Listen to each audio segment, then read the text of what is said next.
Good morning. March 28th, 2023. Why am I here this morning? Yesterday morning, I was focused on what I needed to do for the day. Yet I needed to go get some groceries. And I'm limited on my cash due to the fact that I am still a disabled human being with a very rare condition, even more so rare than that. And I get irritated by things that make no logical sense, as in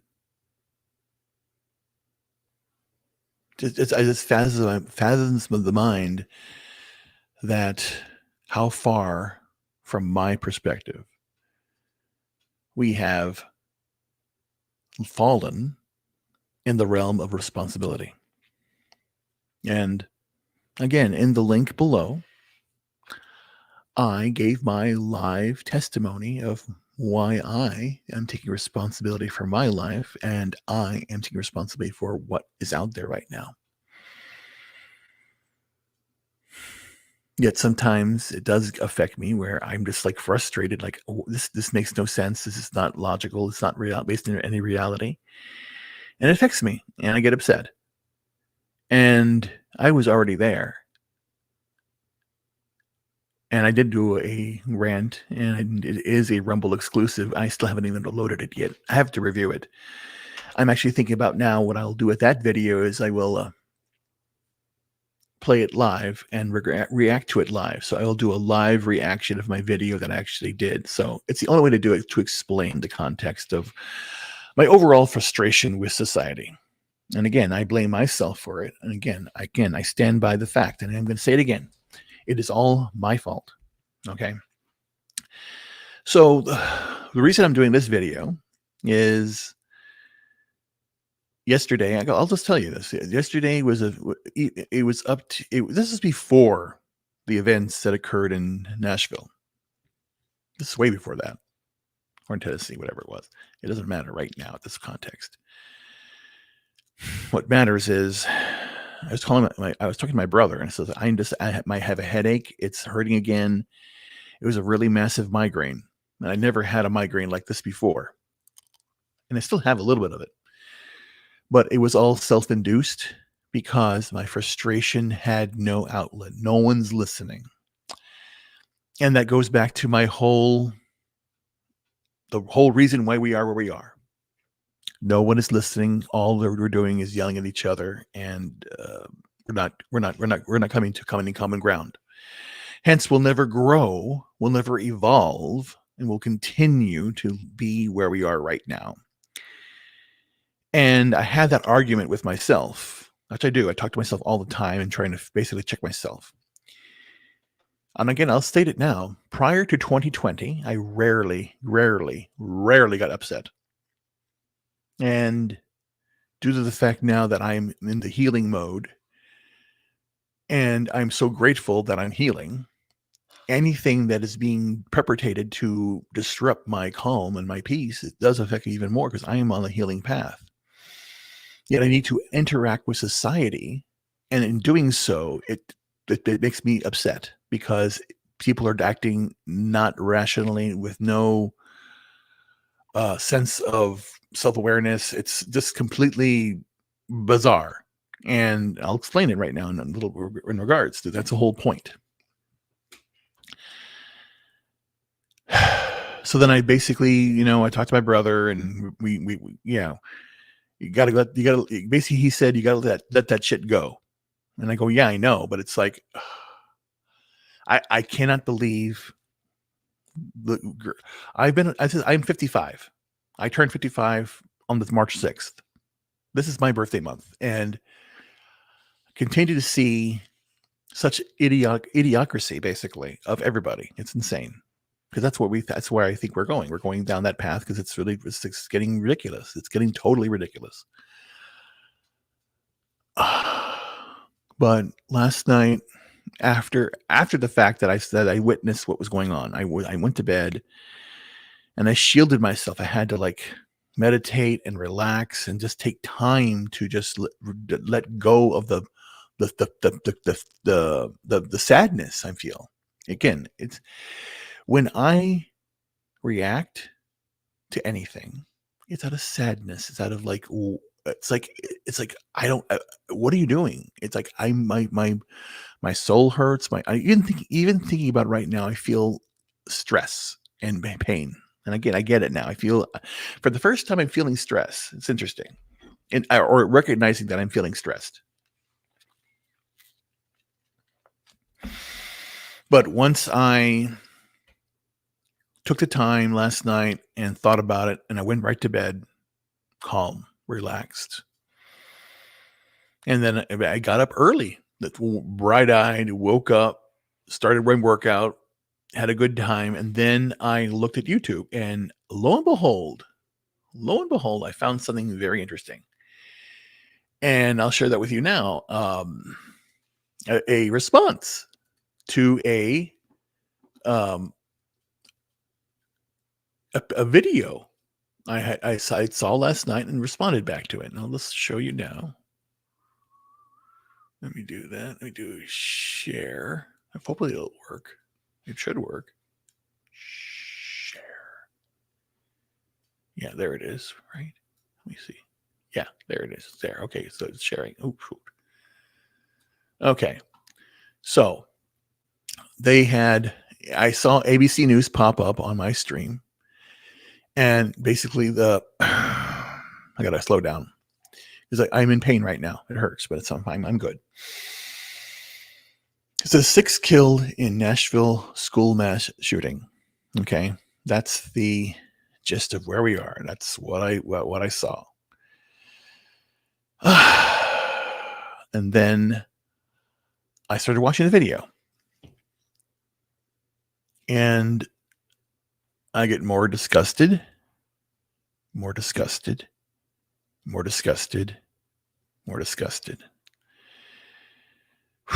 And I'll play the video, and I'll do what I'll do is I'll play the video entirely, and then I'll go back and I'll tell you what I thought in my mind when I saw this.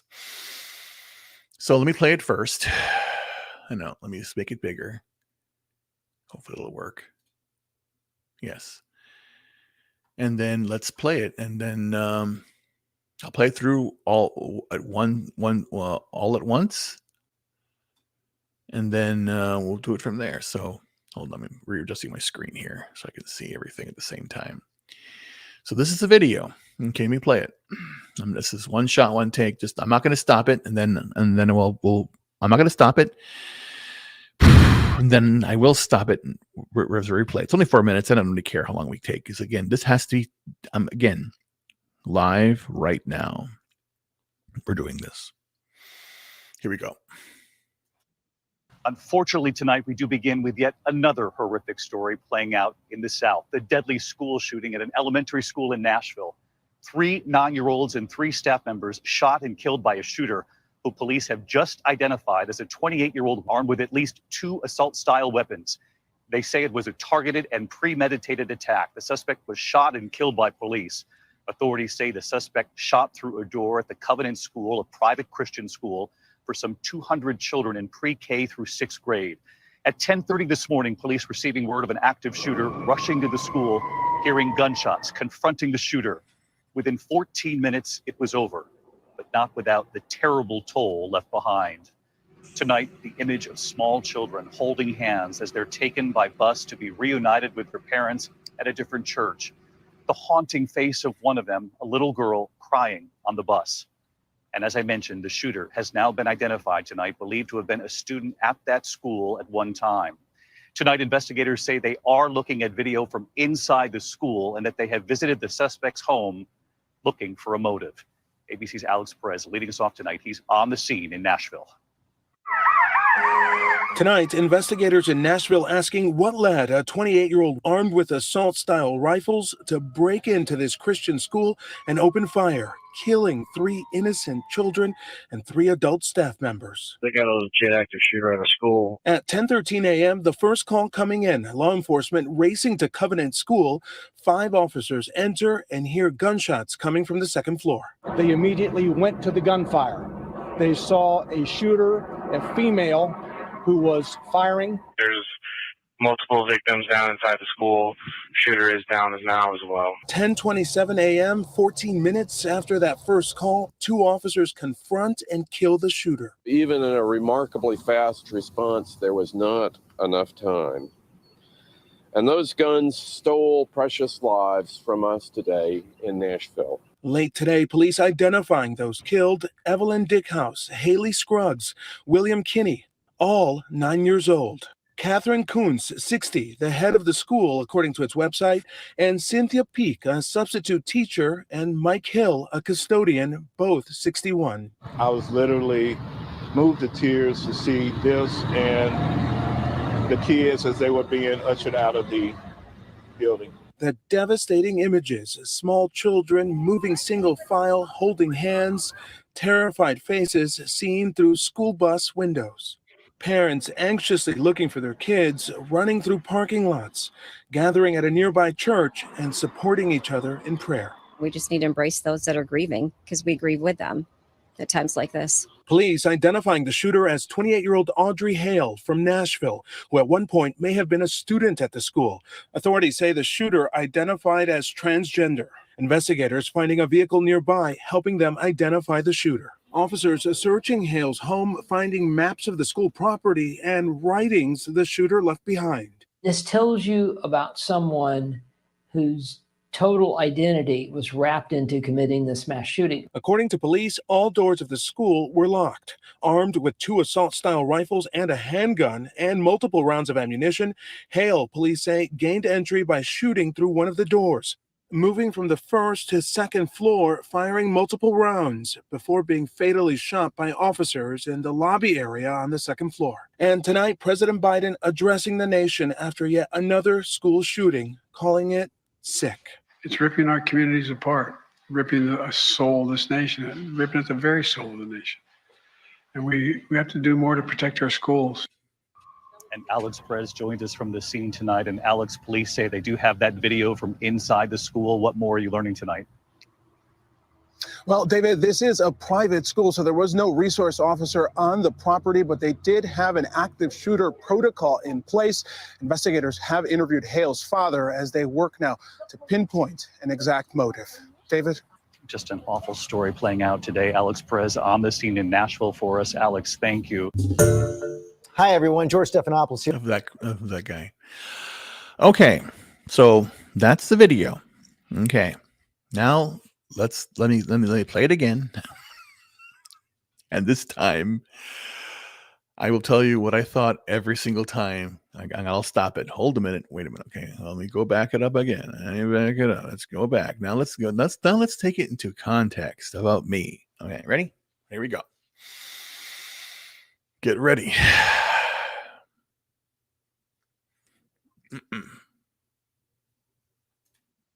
Unfortunately, tonight we do begin with yet another horrific story playing out in the South. Okay, shut the fuck up.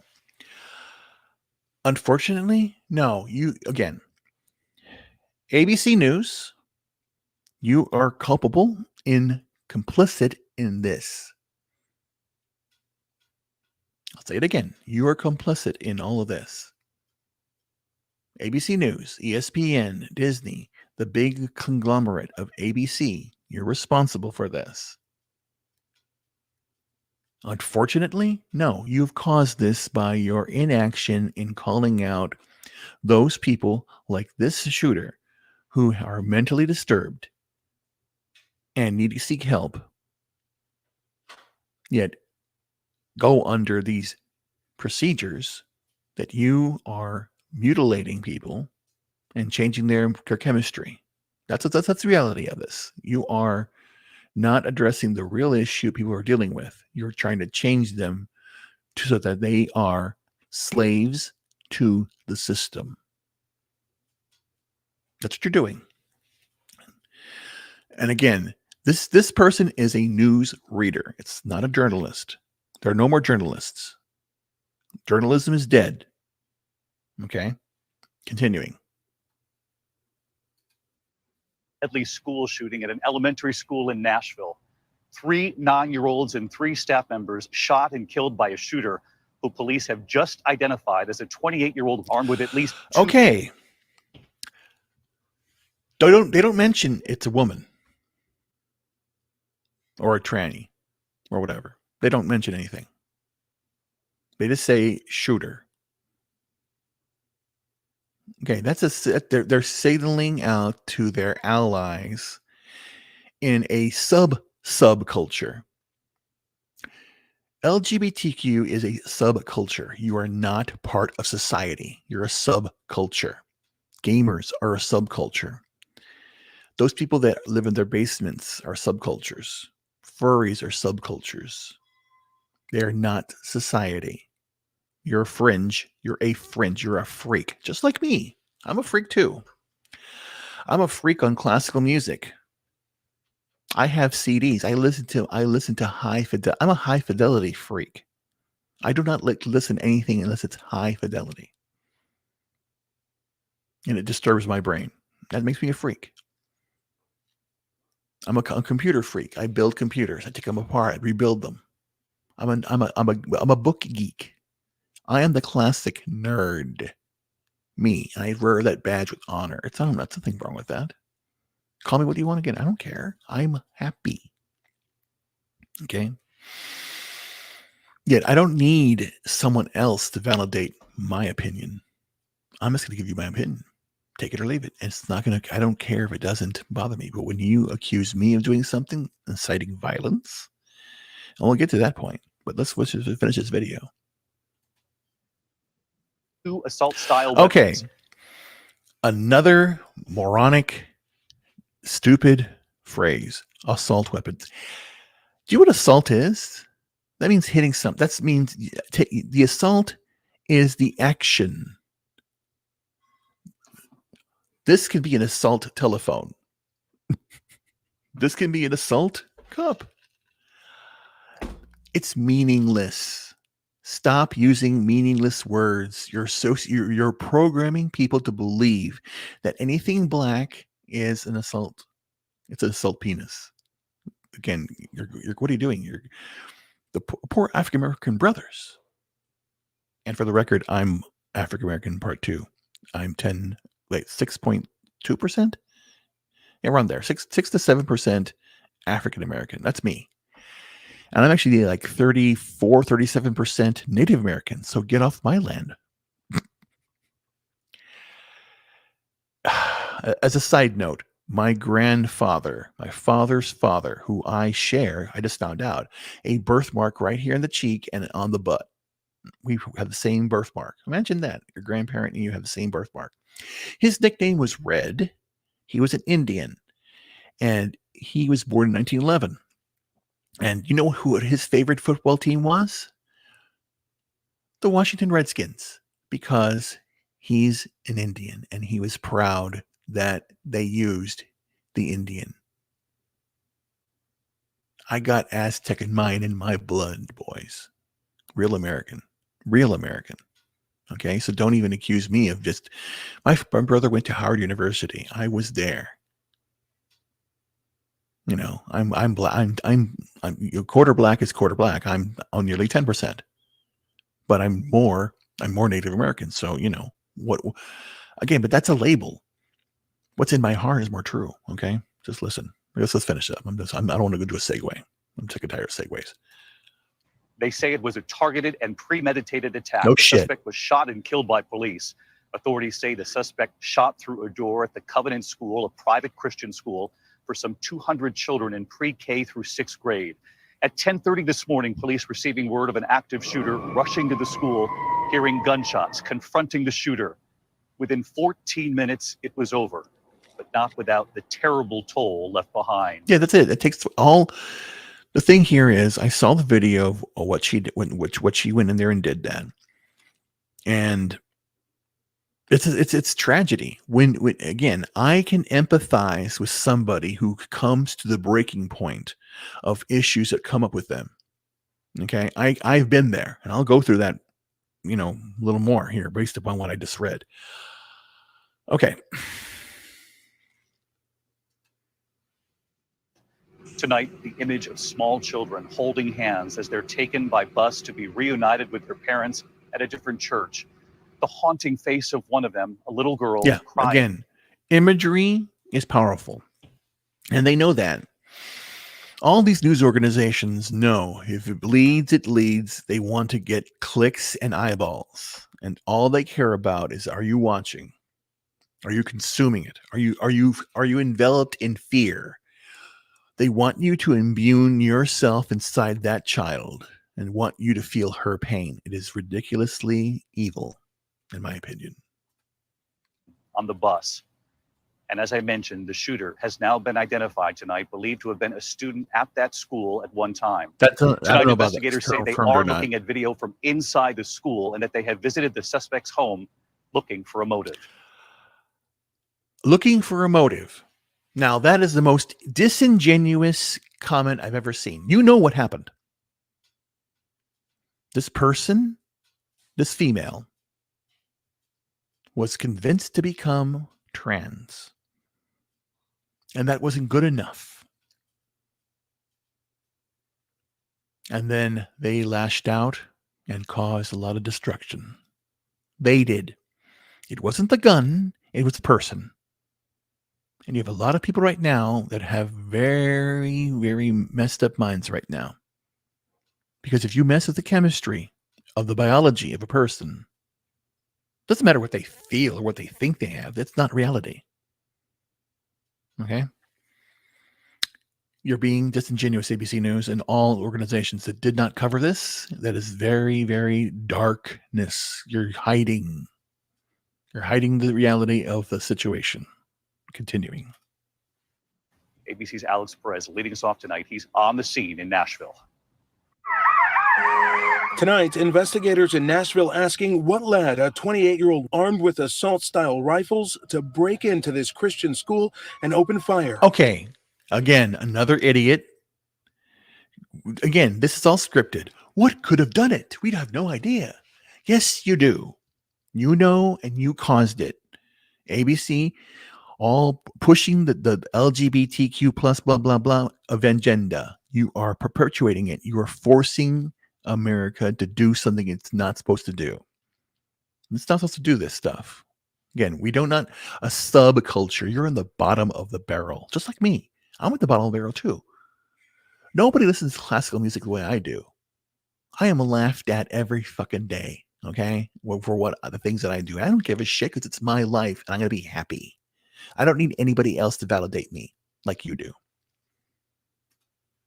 Killing 3 innocent children and 3 adult staff members. They got a legit active shooter at a school. At 10:13 a.m., the first call coming in, law enforcement racing to Covenant School. 5 officers enter and hear gunshots coming from the second floor.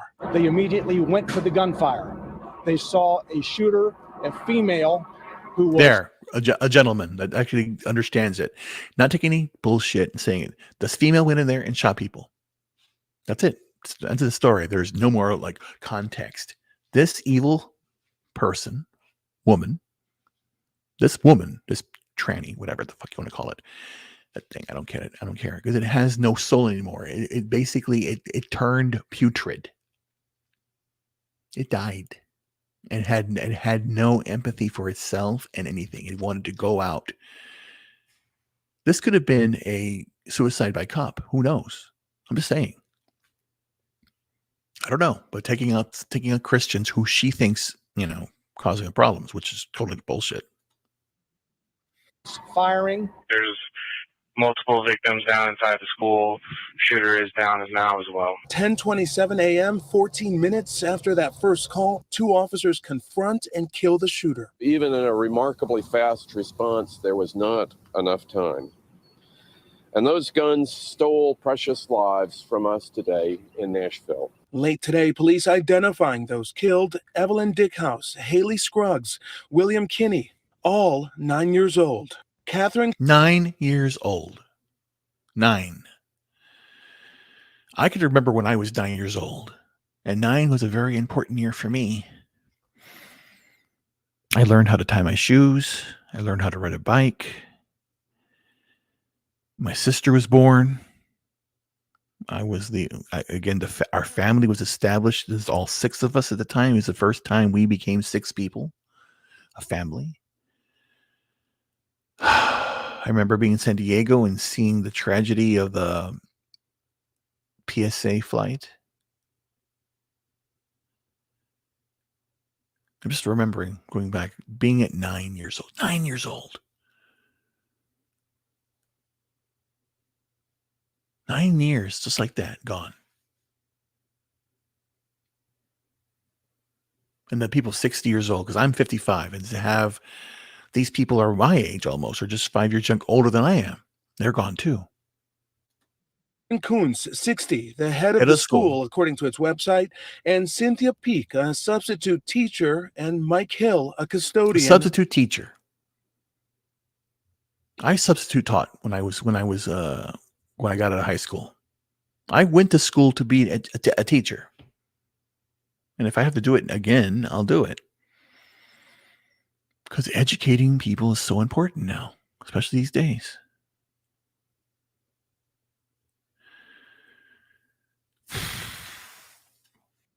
Both 61. I was literally moved to tears to see this and the kids as they were being ushered out of the building. So is he racist? No, he's again, the people of Nashville are good people. Okay. I actually would like to, that's one of the places I would like to live, in Nashville. And you're going to see something for the people of Nashville. You're not going to see protests. You're going to see people wanting to have guns off the streets. You're not going to have people rioting. You're going to have people coming into prayer. People seeking forgiveness, compassion. There are people in that community that are going to go and pray for the family of the shooter. And we have to. I have to. I am so livid as a human being. I'm so livid at that person for what they did to take these lives. But I have to also understand what's going on. But I'm going to call it out as it is. That was a killer, a trans killer. That was the truth. And she went after Christians for a reason. Okay, and I'm going to go into more details about that, for my opinion. But again, we'll continue on. Devastating images, small children moving single file, holding hands, terrified faces seen through school bus windows. Parents anxiously looking for their kids, running through parking lots, gathering at a nearby church, and supporting each other in prayer. We just need to embrace those that are grieving, because we grieve with them at times like this. There you go, right there. She said it best. Life is not fair. You're going to have a whole lot of heartache and a whole lot of joy. You can't all be joy, then it'll just be bland and boring. It's life, baby. It's life. It's identifying the shooter as 28-year-old Audrey Hale from Nashville, who at one point may have been a student at the school. Authorities say the shooter identified as transgender. Investigators finding a vehicle nearby, helping them identify the shooter. Officers searching Hale's home, finding maps of the school property and writings the shooter left behind. Yeah, she basically she mapped out her plan and what to do, where to go, who to go after.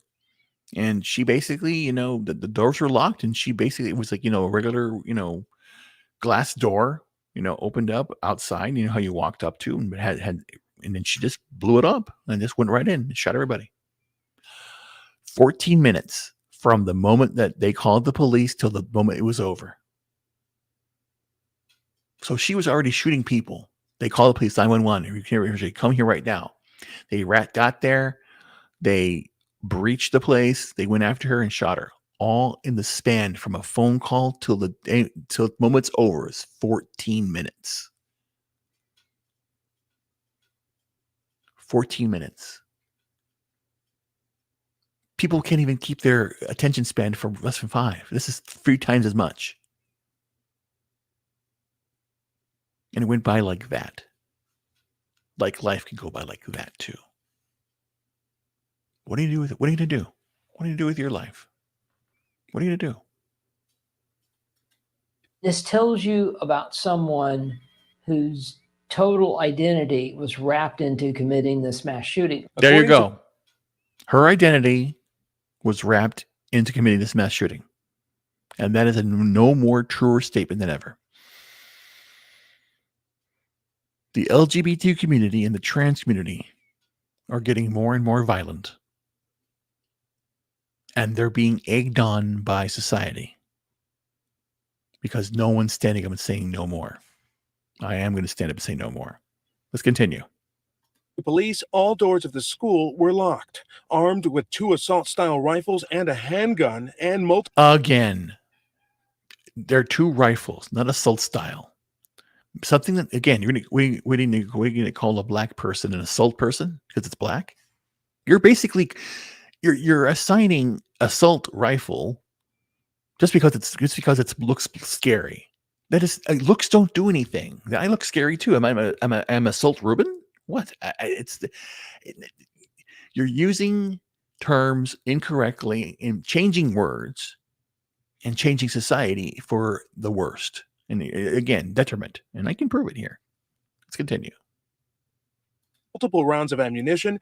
Hale, police say, gained entry by shooting through one of the doors, moving from the first to second floor, firing multiple rounds before being fatally shot by officers in the lobby area on the second floor. And tonight, President Biden addressing the nation after yet another school shooting. Oh, shut your mouth. President Biden addressing the nation once again after another. No, it's not after another. It's not a shooting. It is people who are hurting. We need to address the person, not the guns. Stop your stupid narrative. You're not going to get the Second Amendment is not going to fall. It can't. It will not. As long as I'm drawing breath and anybody else out there, no, we're not doing this. I'll explain why too.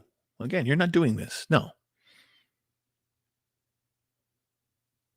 The Bill of Rights are not what the government gave you. They're the things they can't do to you. Cannot. Will not. Those are the rights you were born with. You had them even before you draw breath. Okay? So get over that part too. Calling it sick. It's ripping our communities apart, ripping the soul of this nation, ripping at the very soul of the nation. What? And we have to do more to protect our schools. No, you're not. Okay, idiot. Okay, moron. You're not doing shit. You're not doing anything. You, sir, are not president. You're not doing anything. You're a joke. This man is a joke. But at least there's no more mean tweets. Yeah, I've been banned on Twitter too because I know this is all bullshit.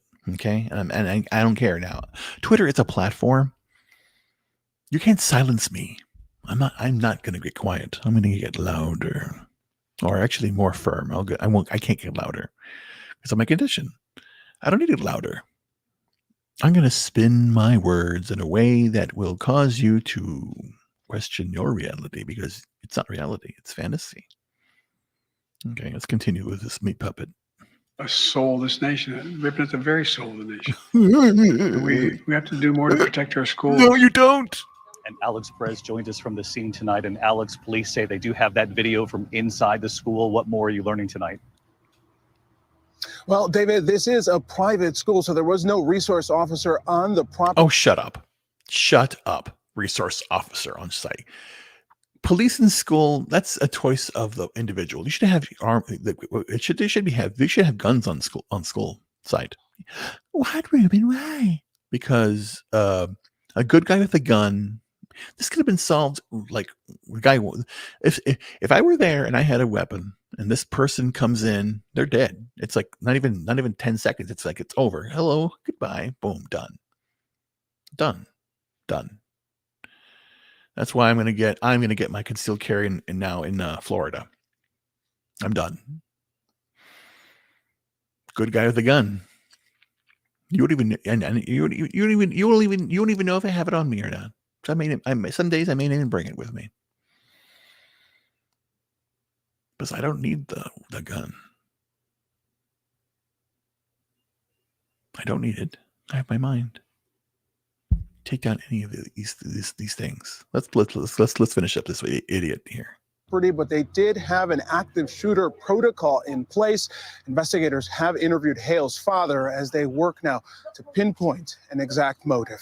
David.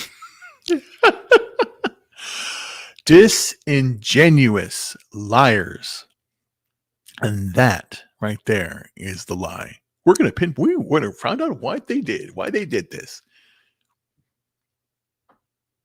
And I have the reason why. I'll continue. Just an awful story playing out today. Alex Perez Wow. on the scene in now. That is fucking acting. He doesn't care. Hey, David Muir. Fuck you. You're a cuck. Again, you don't give a shit about anything. I'll debate your motherfucking ass every day, David Muir. You don't give a fuck. Any of you, and any ABC, ESPN, Disney, all the whole Disney conglomerate. You don't give a fuck about kids. You don't.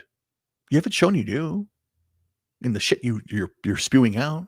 No, you don't care. Prove me wrong. Nashville for us, Alex. Thank you. Okay, and then this other cocksucker. Okay, so then that's that. But my friends, there's more. So the reason that I'm actually making this video today is because of the response that someone gave me. And let me go to it. It's still there, hopefully. Unless they deleted it, which is kind of silly. Where is it? Show more. Where is it? Here we are. Okay. Right here. Can this go bigger? Let me see here. Hold on. Okay, right there. Oh shit, too big.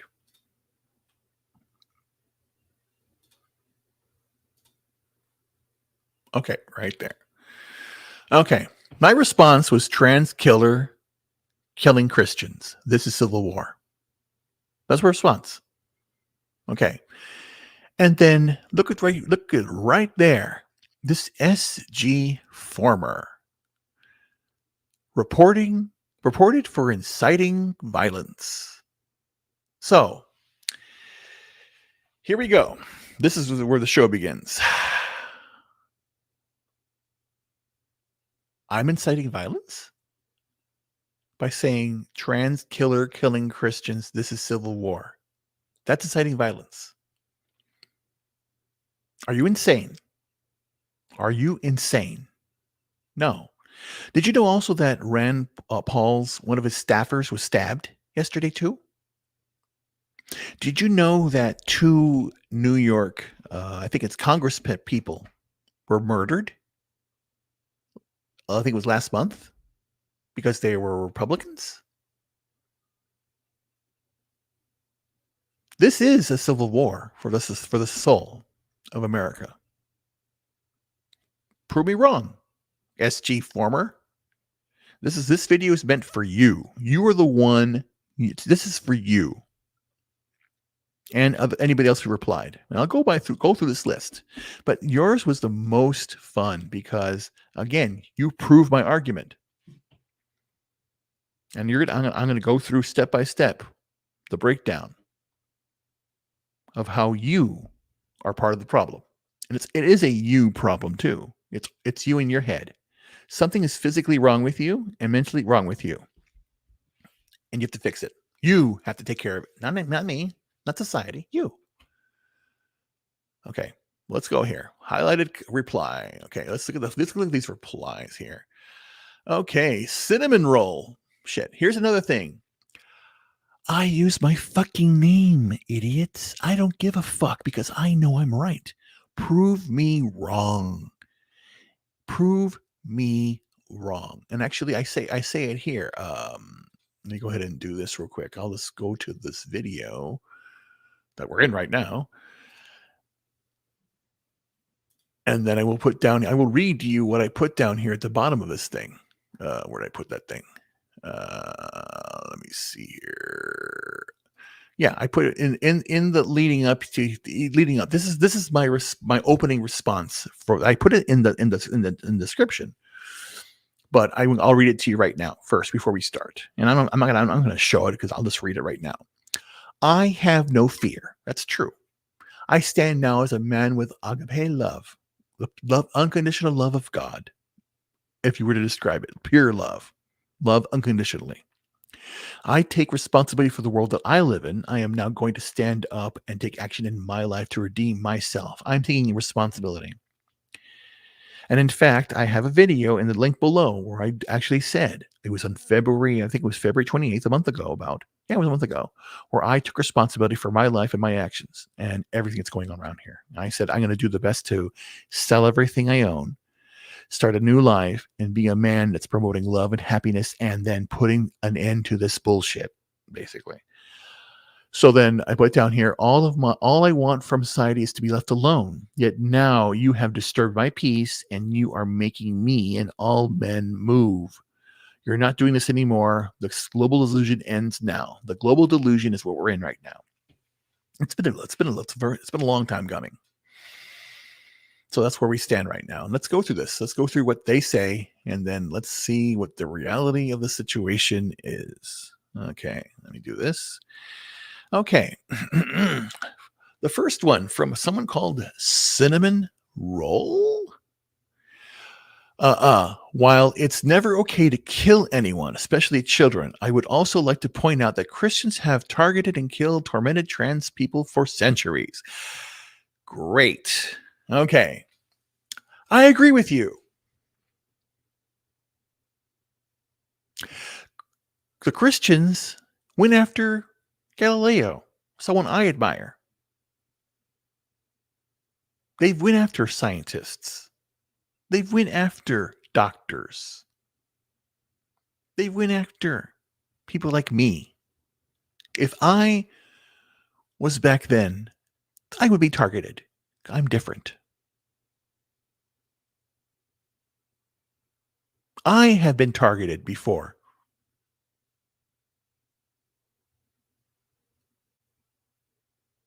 I'm a Mexican. And I've been attacked on both sides. I've been called race traitor because I don't do things that they do culturally. I've been called dirty Mexican by white people. I've been told to my face that I am a loser and a fat. I've been called faggot. I have been called that. I've been called full of shit.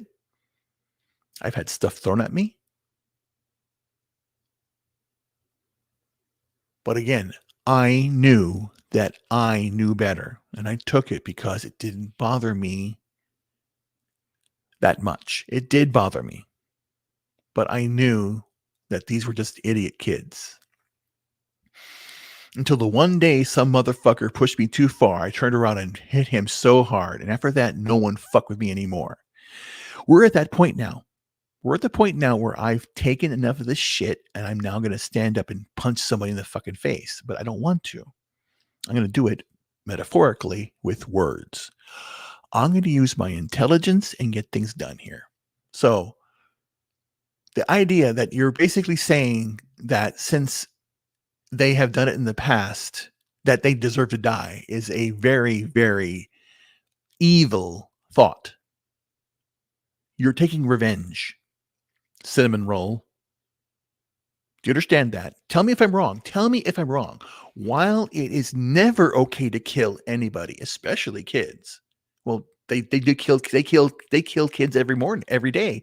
Abortion is murder, motherfucker. And you're killing kids. Okay, so then that's out the window too.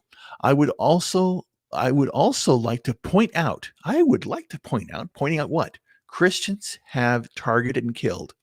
When and the what Christians? So you mean ordinary people or the church? The church is a fucking evil institution. I am a Roman. I was raised Roman Catholic, but I don't go there because they're all idiots. Priests are evil motherfuckers. And the church and the Catholic Church, they're evil. The Pope is an evil motherfucker too. So I agree with you. I don't like Christians. I don't like them. The ones that are in churches, the people, individuals, they're fine. Some of them are. Some are crazy. I'm not a religious person. I'm a spiritual person, not a religious. Because the cult of I can't even say it because it hurts I have my problem with my voice. Religiosity. The problem with religiosity is it is a mob. It's a hive mind. Hence, the same thing as the LGBT community. It's the same thing. You are the same. There's no difference. Okay? As there is no difference, of a Muslim doing this, or a Jew doing this, or a Chinese guy doing it, or an Indian doing it, or I don't care. I don't care. It's death. It's wrong. While this is tragedy, don't blame all. Really? Okay, that's like that. Okay, this statement here, you just said the exact opposite. I'm read this again. Wait, is there more? Okay, there is more. Fuck. While this is a tragedy, don't blame all trans people on this. A large majority do not agree with her actions and are giving consultants and empathy to the people and family. That's true. But you just lumped all Christians. Okay, you can't have it both ways, my friend. You can't have it both ways. I'll read this statement again. Okay, let's reread this again. I'll reread it. You tell me we're wrong. While it is never okay to kill anyone, we agree. It's never okay to, especially kids, right? But then why are you supporting abortion? It's not about women's health. Get that out of your head. That's a lie. It's about control. You want to have women who are childless and alone, and that's what you want. You want women to just be childless and alone, because in your end goal is depopulation. That's your end goal. Okay.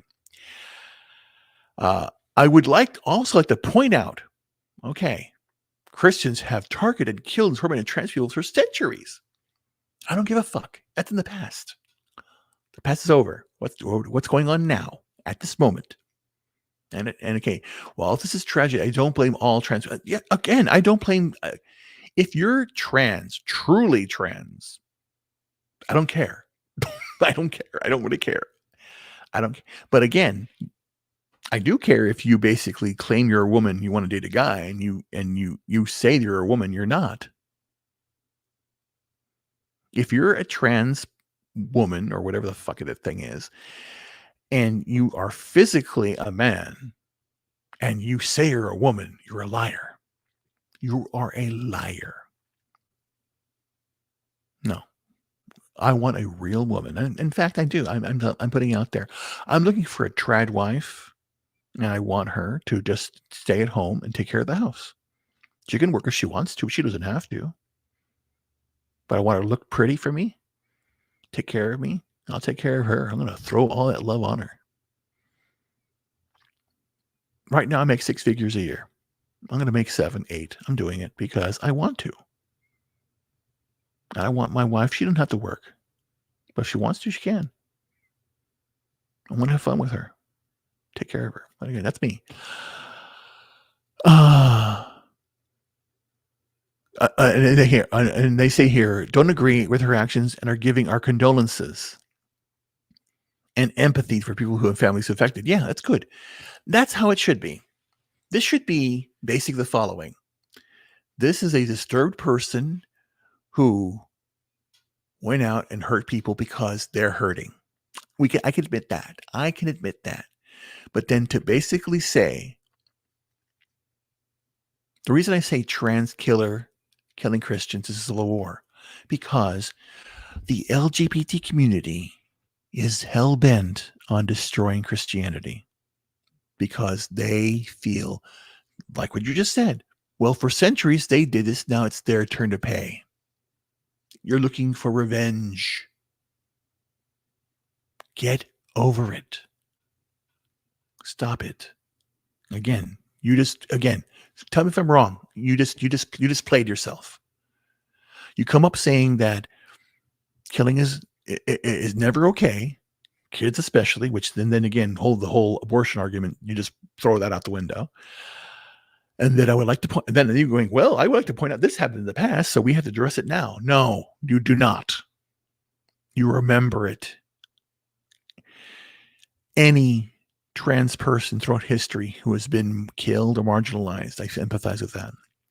Yet, the vast majority of famous trans people were just left alone. I know a lot of them because I work in the opera. And it doesn't matter. I don't care. They never cared about their pronouns because it never killed them. Sticks and stones may break my bones, but words will never hurt me. What happened to that? It's gone? Are you crazy? Anyway. So this is just one of the responses. And again, what did I do there? And then two people actually gave a thumbs up because they're idiots. And then cinnamon roll. I says here, wrong. Stop listening to the narrative, which is true. You're listening to the narrative. The narrative is that this is justified because Christians have been attacking trans people for centuries. So this is just payback. That is your excuse. Okay. And then we read back here. I'm not going by the narrative. I'm going off of experience as a trans person. I have been harassed, borderline absurd by Christians because of it. And you are talking about empathy and condolences. It doesn't really break my heart to see this happen to kids. What? It does. Wait. It does really break my heart. Okay. Okay. Yes, you are going to the narrative. Experience. Yes, I've had experience too, idiot. I have been harassed. I have been not borderline abused. I have been abused. I was in a locker. Again, I'll tell this is a true story. I dreaded going to PE in 6th grade. And when I did, all the guys they knew I was uncomfortable because I just didn't like, being naked. And they were basically walking around with their dicks, throwing their dicks in my face and all that stuff, just trying to get me to and just, just making me feel uncomfortable. How do you think that feels? That happened to me. And I had my report card, and basically I stopped going to school. I was so terrified. I would go to school, but I would basically once I would go walk up to the school, I'd be so terrified I would run away. And I'd hide.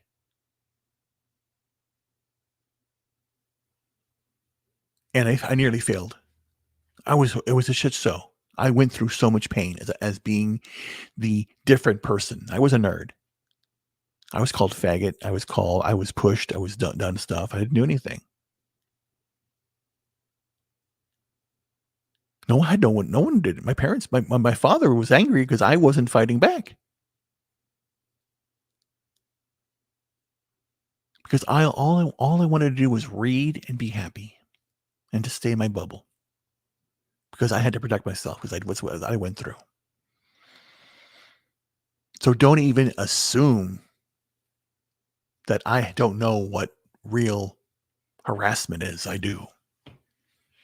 Even to this day, people call me fat, faggot, this and that. I don't care because I know what I am. I'm not that. Okay, and this is real truth here. Cinnamon roll. I have people that I know who are trans. I didn't know they were trans because I didn't give a shit. I do not care. If you're a good person, I don't care. I have a friend. I know. We go out to lunch. We talk. I don't even bring it up. I don't care. It doesn't matter. They let them live their own lives. They're good people. I know because because I talk to them. They're my friends.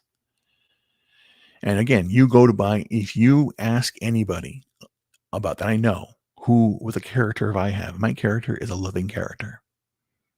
But when that loving character gets disgusted by this shit, it's something else. That's what I'm saying here. Okay, so let's go on. Let me see here. And then after that, we have our little friend here. S.G. Former, reported for inciting violence. And that is where we are now. What?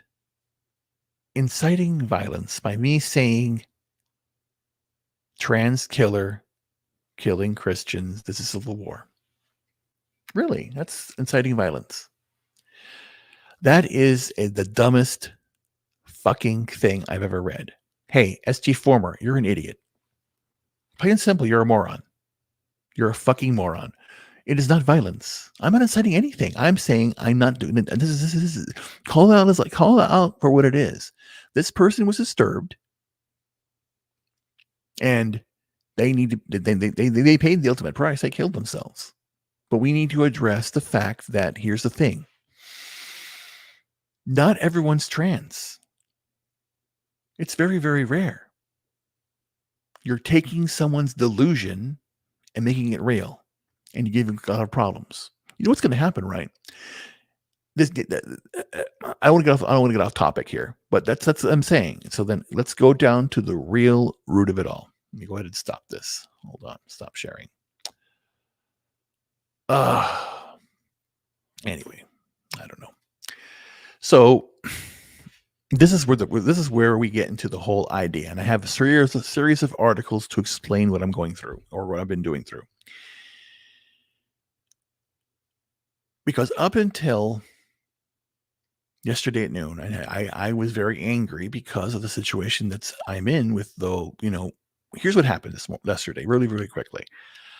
I got up, I had to go run to the grocery store. I go to the stop, I get in the car, I turn, and I go right to the stop sign, and there's a crossing guard there. I'm at a stop sign, and there's a crossing guard there. I'm going, what are you doing? And that's where it started. And then I get to the grocery store, and then I get out, and I walk, or try to walk, and there's a couple with a kid, and they're wearing masks. And this little kid's is like not even 2 years old, wearing a mask. And I just lost it. I went, what the fuck's going on here? You're all retarded. So then I did my Rumble rant. Didn't even post it yet, but I will do that. But that's just it got to me. I broke down. I called my brother going, this is getting ridiculous again. And this hadn't even happened yet. All this stuff. So, but here's the bottom line here.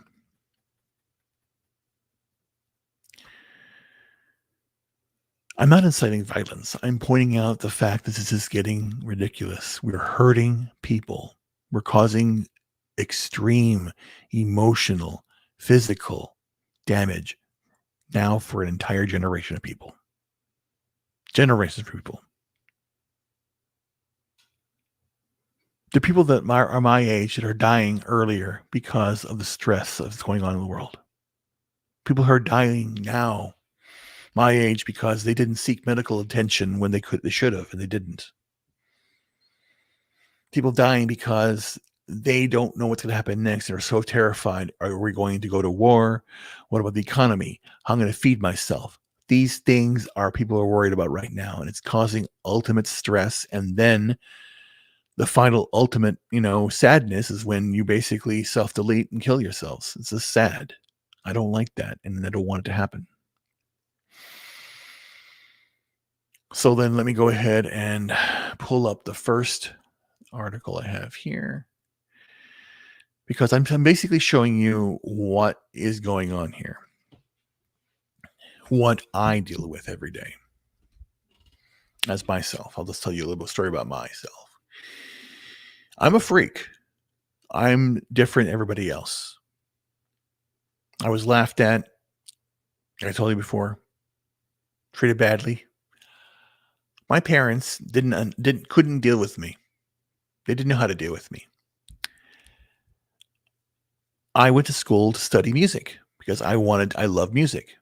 It grounds me. Became a classically trained musician. Played in orchestras. Loved it. Still want to go do it again. But unfortunately, I feel bad that my parents never heard me play because they didn't understand my music. They just thought it was weird and just didn't like it. They liked rock and roll. They never heard me play to my full potential. I gave concerts and they weren't there, but it didn't matter to me because I loved what I was doing. I didn't need their approval because they lacked the understanding. And again, I treated them like they're idiots because they were. I'm serious. They were really idiots. They're my parents, but that's okay. But they have wisdom. And that wisdom is what I kept with me. I learned, I took the wisdom they had. They had no knowledge, but lots of wisdom. And there's a distinction. Knowledge is knowing that tomatoes are fruit. Wisdom is knowing not to add to a fruit salad. That's famous. That's a famous quote. But it's true. But again, I can empathize with what the trans community is going through right now because, again, I was different. I dressed up differently. I acted differently. I did things differently. But there's one thing I will never do: be part of a large organization or group. I abhor groups. Ever since I can remember, okay, everybody sit down Indian style, sit down, do this. I'm going to get into groups. No, I want to be by myself. In everything I do, I'm by myself. And the other thing that I cringe at is when they say the authorities. Oh, me? I am the authority, motherfucker. I'm the one in charge of my life. There is no authority. The meat puppet is not an authority. Even the police are an authority. The police are just human beings. I talked to one-on-one. I met a very nice police officer in Orlando when I went out to St. Patrick's Day. Officer Torres is her name. Very, very, very pretty girl, but little short girl. She's tiny. Well, shit, everyone's tiny to me. But it was nice. It was nice to talk to her. And then she was there at the very beginning. She was there doing crowd control. And afterward, I talked to her. Because again, what I did is I drove there. I saw her. I said, "Officer, do you know where I can park? Because I'm disabled." And she told me to point in the direction. And when I was 2 blocks away, and I walked, and then I saw her. She said, "You made it." So again, she acknowledged as a human being that we talked. And then I sat and talked with her for a bit. And I didn't want to take much of her time, but again, we connected because that's what you do. And that's what I intend on doing. I intend to meet as many people as I can and get to know who they are. So don't even accuse me of inciting violence, because I love every single person until you do something against me. And these entities now are doing things against humanity that are not going to be good anymore. And that's where and then again, what's going on right now is more of a crisis. This is the reason why I am so stressed and in pain. There's cause and there's effect. And the effect is death. There are people that now, especially men, men's health issues are not being addressed. Men are not toxic. Men are being marginalized. Women are being marginalized. And in turn, society is collapsing right in front of us. And that is why I am upset and stressed out and disgusted by what the LGBT community and the trans community is doing against women, against children, against men, against society, warping it to something it's not. It's not right at all.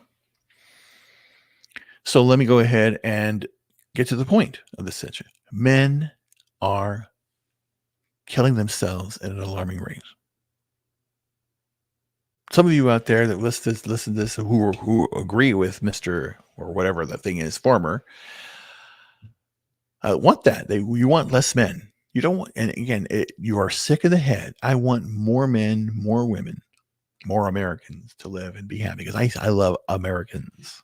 They're good people. Every one of you. Every one of you. So let me go ahead and do this, because again, let me try and share the screen here. Let me grab this down here.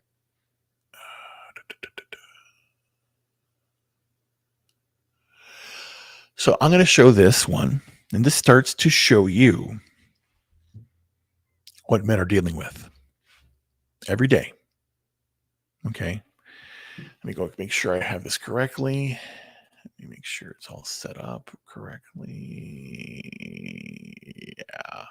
Yeah, the first one is girl tries to be a guy on Tinder. Okay, let me go ahead and get this taken care of. And let's go there. Where are you? Whoa, where is it? I just saw the thing. Hold on.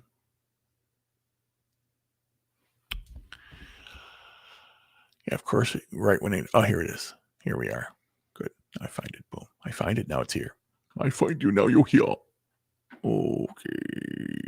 Okay, good. Got it there. Let me resize this thing.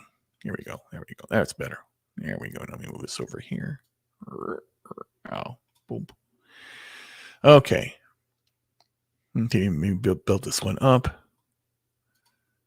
Okay, now let's watch this. I'll watch it and stop it, and because again, I want to make sure that we're having good commentary here. But this basically, a girl tries to be a guy on Tinder, and here is her feedback. And this is a situation. It tells you a little bit about what men deal with every day.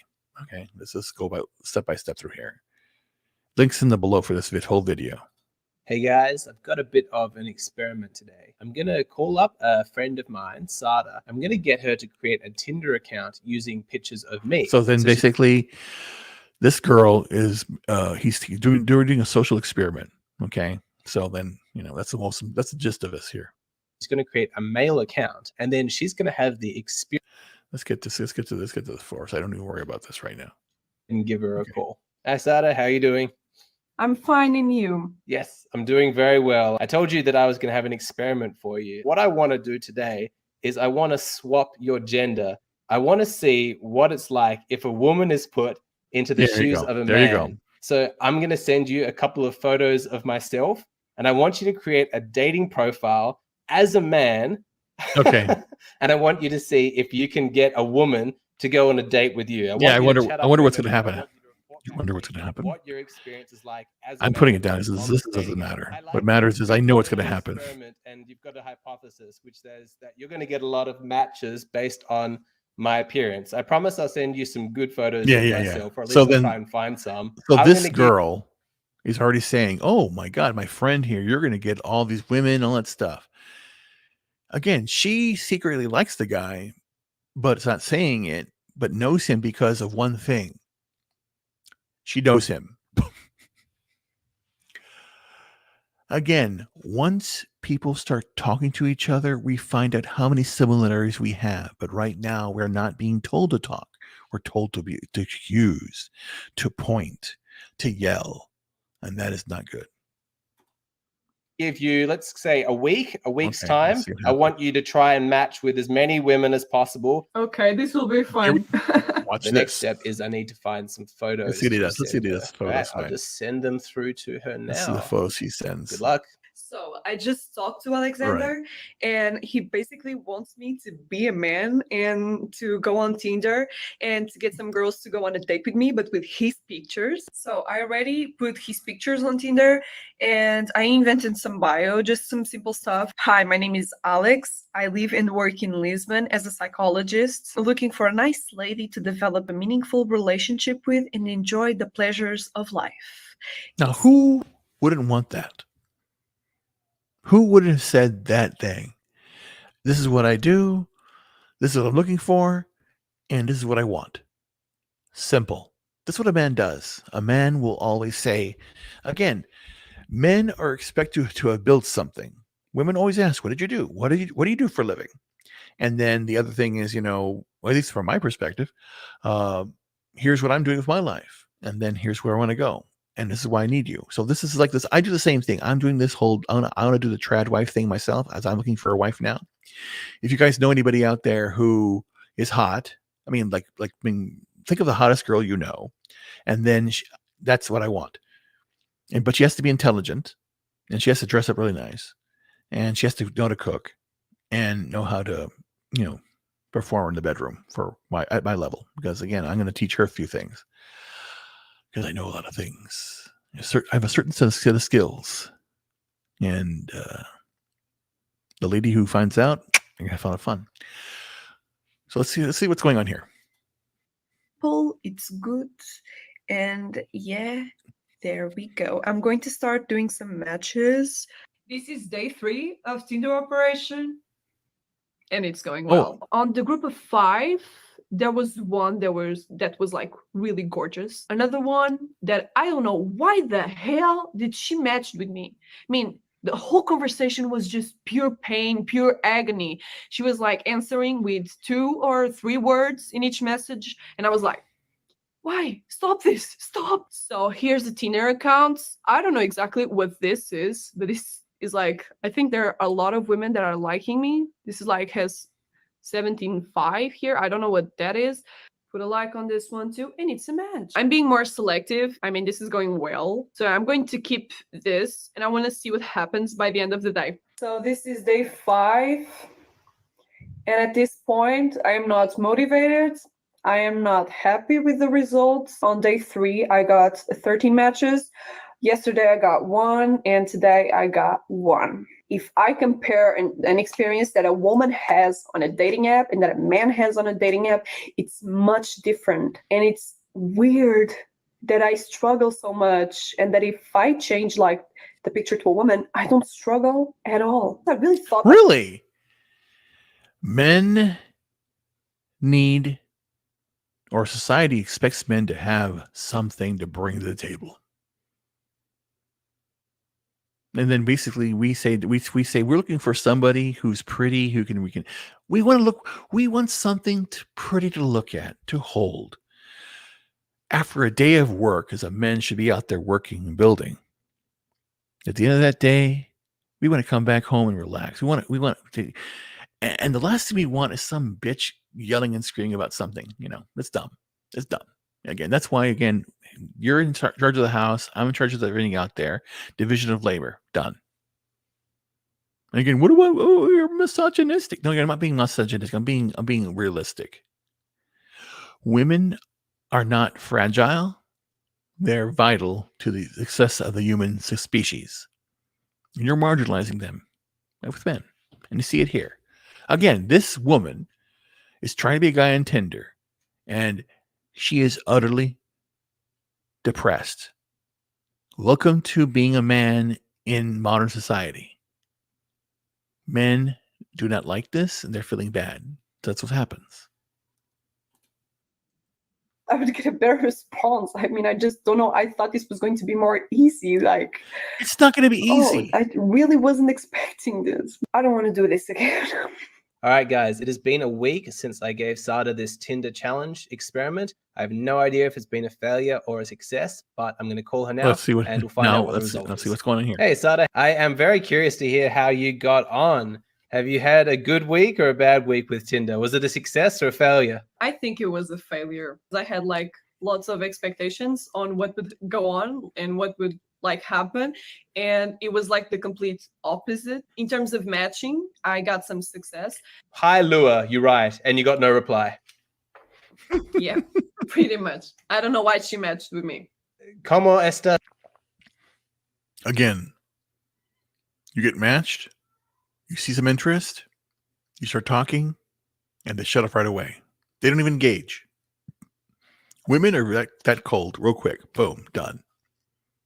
Move the fuck on, boys. Move the fuck on. That's Madalena, and then no reply. Maria, how are you? No reply. Melissa, and how are you? No reply. I'm certainly picking up a trend here. Vanessa didn't reply. Elizabeth didn't reply. I struggled. Even in the conversations, I had like to lead the conversation. Some of them put zero effort. In the last days, I was like, I hate this. That's the thing. Women today who are the younger ones, the influencer types, are just being they just are so vapid in the head, think that's all about them. They're gonna get a rude awakening. But that's what I'm saying. This woman is finally going, oh my God, it's happening. What the hell's going on here? I'm not, whatever. I don't want to do this again. At least you now have an idea of what it's like for just average guys every single day on these apps. It's so hard for them, and it really eats away at your self-esteem. Guys don't do this on dating apps. They just don't stop replying. They don't do that. Like, they don't ghost. And it's weird that women do that so often. You know how you said she just said it. She said it. Guys are looking for love, something to hold on to. When we are being pushed every day to get up, to produce, to fight off pain, to toughen up, to be a man, and the society doesn't give a man excuses. On top of that, provide, and then go to war if you need to. Selective service, men only. Okay. People complain about the way things were back in the Victorian era. But on the Titanic, you had some idiots, probably ones that are running the government right now, that got in the boat and wore dresses. They were the first trannies. They did that.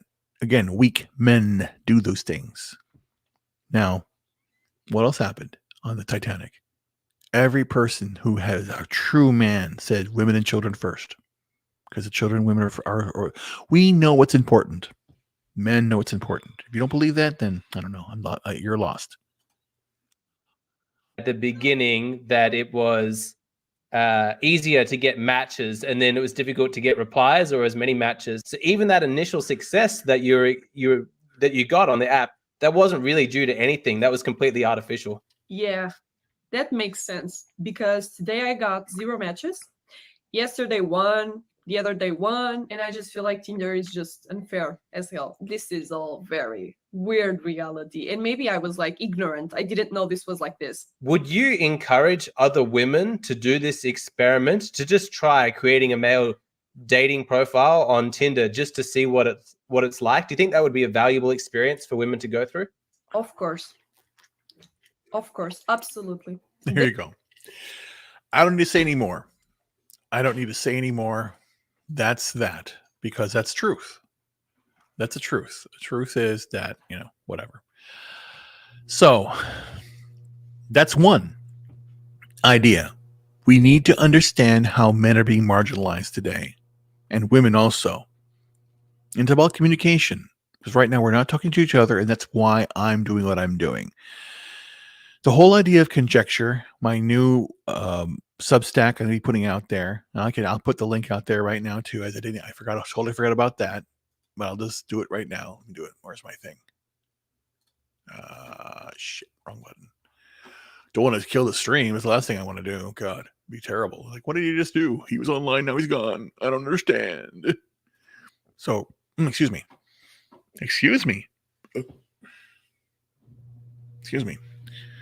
Sorry. It's my mice thing there acting up a little bit. Ow. So then here we go. I will throw that in the link there. StreamYard. Oh my God. I didn't even know I had fucking people watching me. I apologize, guys. I apologize. Let me go ahead and start from the top. Let me take a little break now that we have people. God, I didn't know. Man, YouTube is still had the stream marked as upcoming. Interesting. Well, again, that's what they do. Vince Womack, hello, sir. Let me see what we got here. A bit of an older video. Okay. Good time for me to get some fresh coffee. Yeah, go ahead. Nobody on Tinder. Okay, good. The likelihood of finding a long-lasting partner on Tinder is the same as finding. Yes, that's true. Yesterday I told Dragon Master 360 he wants to find a good wife, girlfriend. He should go to Latin or so. Yeah, it's true. Yes, that's true. Women down there have a sense of values, but again, I want to find an American woman. I don't want to go down to other country. Again, there are good American women out there, sexy women. And I'll find one. Let me go here. What are we doing? And then I've got my Substack here. My Substack. Okay, I'll be more cognizant of the chat. I'm still been figuring all this stuff out here. Okay, so I got to slow down a bit. My head's hurting a little bit more. Ow. I mean, again, I'm healing, but I'm still have a muscle problem, and it hurts right now. My jaw is really hurting a lot. Yeah, my muscles are acting up. Ow, fucking hold on. Again, this is my reality. Ow. I get headaches. Ugh. Pressure headaches. Now, it's my head. It gets kind of weird sometimes, so I'm okay. I'll get to the point real quickly. Let's wrap this up in a way. Not wrap it up. Let's move forward. So the second video I saw also is the same thing, but again, another idea of a woman who realizing what it's like to be a man, or at least today, the problem with dating today. So let me go ahead and do the second video here. Let me share a screen, and let's go to where are you? This one. There we go. This one next.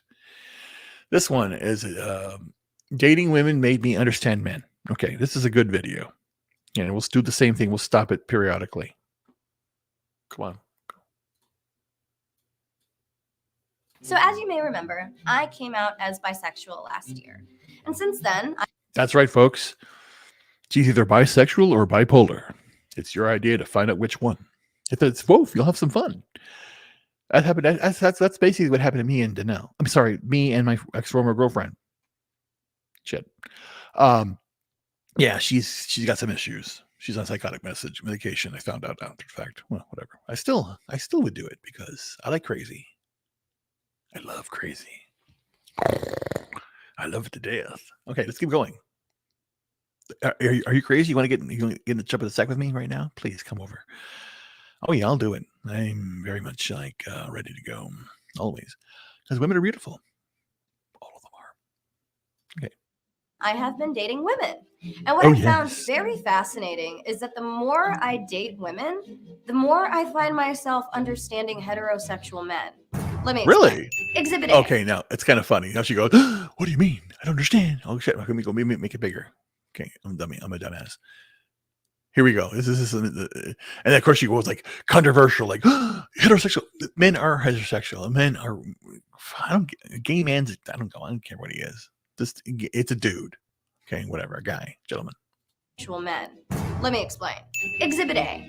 I was on a first date with a girl who asked me out, by the way. This is relevant because when the check came, she never once made a move to pay. Not even like the fake, let me reach for my purse move. And though I don't mind paying on a date, part of me felt like, the offer would have been nice. I was also a little taken aback that she didn't. So this girl asked this other girl out. And so this girl, think about it. The one who's being a bitch and not paying thinks that she's too pretty to pay or too precious to pay. She's putting all this on her like, I'm the prize. You're not the fucking prize, idiot. I am. The man is the prize. That is where you get your priorities fucked up. Again, There are a lot of lonely women out there right now because they thought they were the prize. It's the man's prize. You're the catch. And again, you know your place in the kitchen, barefoot and pregnant. Yeah, I want that. I want that. What is wrong with that? Again, how many barefoot pregnant women? Again, if I could stay home and be pregnant and just stay home and be happy, I'd be happy. I would do everything for the husband. Yeah, but me, I would rather build stuff because I'm not a man. Didn't even say thank you. And I never heard from her again. It really made So you me got feel like she ghosted? just Interesting. Sounds familiar, right? asked me out so she could have a free dinner. And the moment I thought that, I was like, oh my God, I sound like all of my guy friends right now. And Yeah, that's true. Again, if I ask a girl out, I'll pay for it because I'm asking her out. She asks me out, then she pays for it. And if she doesn't want to pay for it, then I'm just going to walk out. I'm done. Same thing too. If I ask a girl out to dinner and it doesn't happen yet, but if it does, I can't wait for this to happen. So then if we're talking about eating, we're having dinner, and then basically she goes, well, then my boyfriend. Wait, what do you mean? Oh, I have a boyfriend. I just like leave right there, or I would pay for my meal and walk out. I am not going to waste my time with people who are in relationships.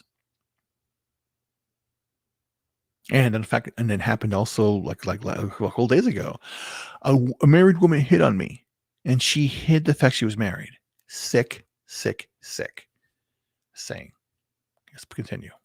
my argument against why guys should pay for dates has always been like, look, girls take hours to get ready. Our investment is looking really nice for you. Makeup, clothes, that costs money too. But we were both girls. Well, then, if that's the case, if you dress up or look nice for me, then that's all you are, is your eye candy.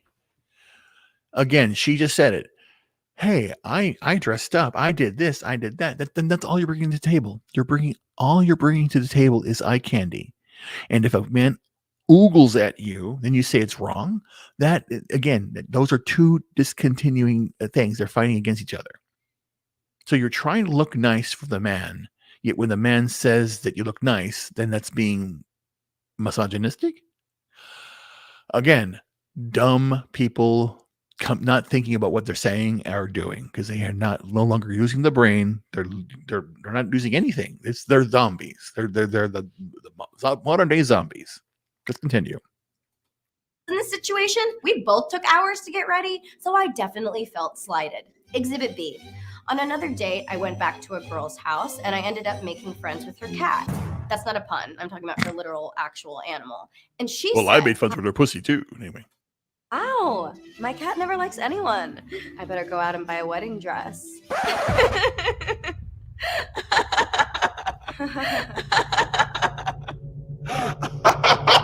Psycho. Yeah, that's true. Again, then you have the desperate women who are out there, and then they will do anything. They push men away. Think about it. It is the way you approach it. It's not about commitment of the man. Men want commitment. They just want to have somebody who's going to ground them. They have enough crazy out there. They don't need crazy in the house. But I do want crazy in the bedroom. Be a freak in the bedroom, please, because I am one too. I have no shame in my game. I love sex. I love making love, not sex. Because again, I'm being honest here. I would say 90% of sex is not penetration.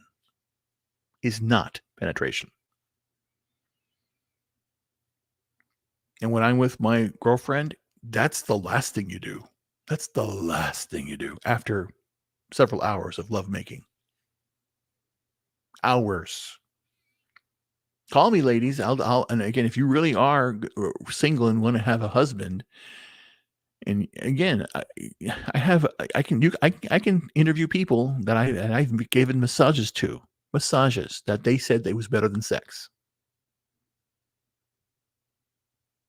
Women, of course. I don't massage men because I know what I'm doing. A man who wants to please a woman needs to learn how to please a woman. Okay. You got to step your game up, boys. And again, I felt like I got some serious perspective. I have been guilty of making these kinds of jokes on dates with men. I never really thought anything of it. I was just being silly. But then when I was on the receiving end of it, I suddenly understood the panic. And finally, Exhibit C. One girl invited me back into her house, and her specific words were, "Do you want to come in and make out?" Obviously, I'm like, "Yeah, you're really pretty. I want to press my face." Yeah. If a girl tells you want to come back to my place, you go.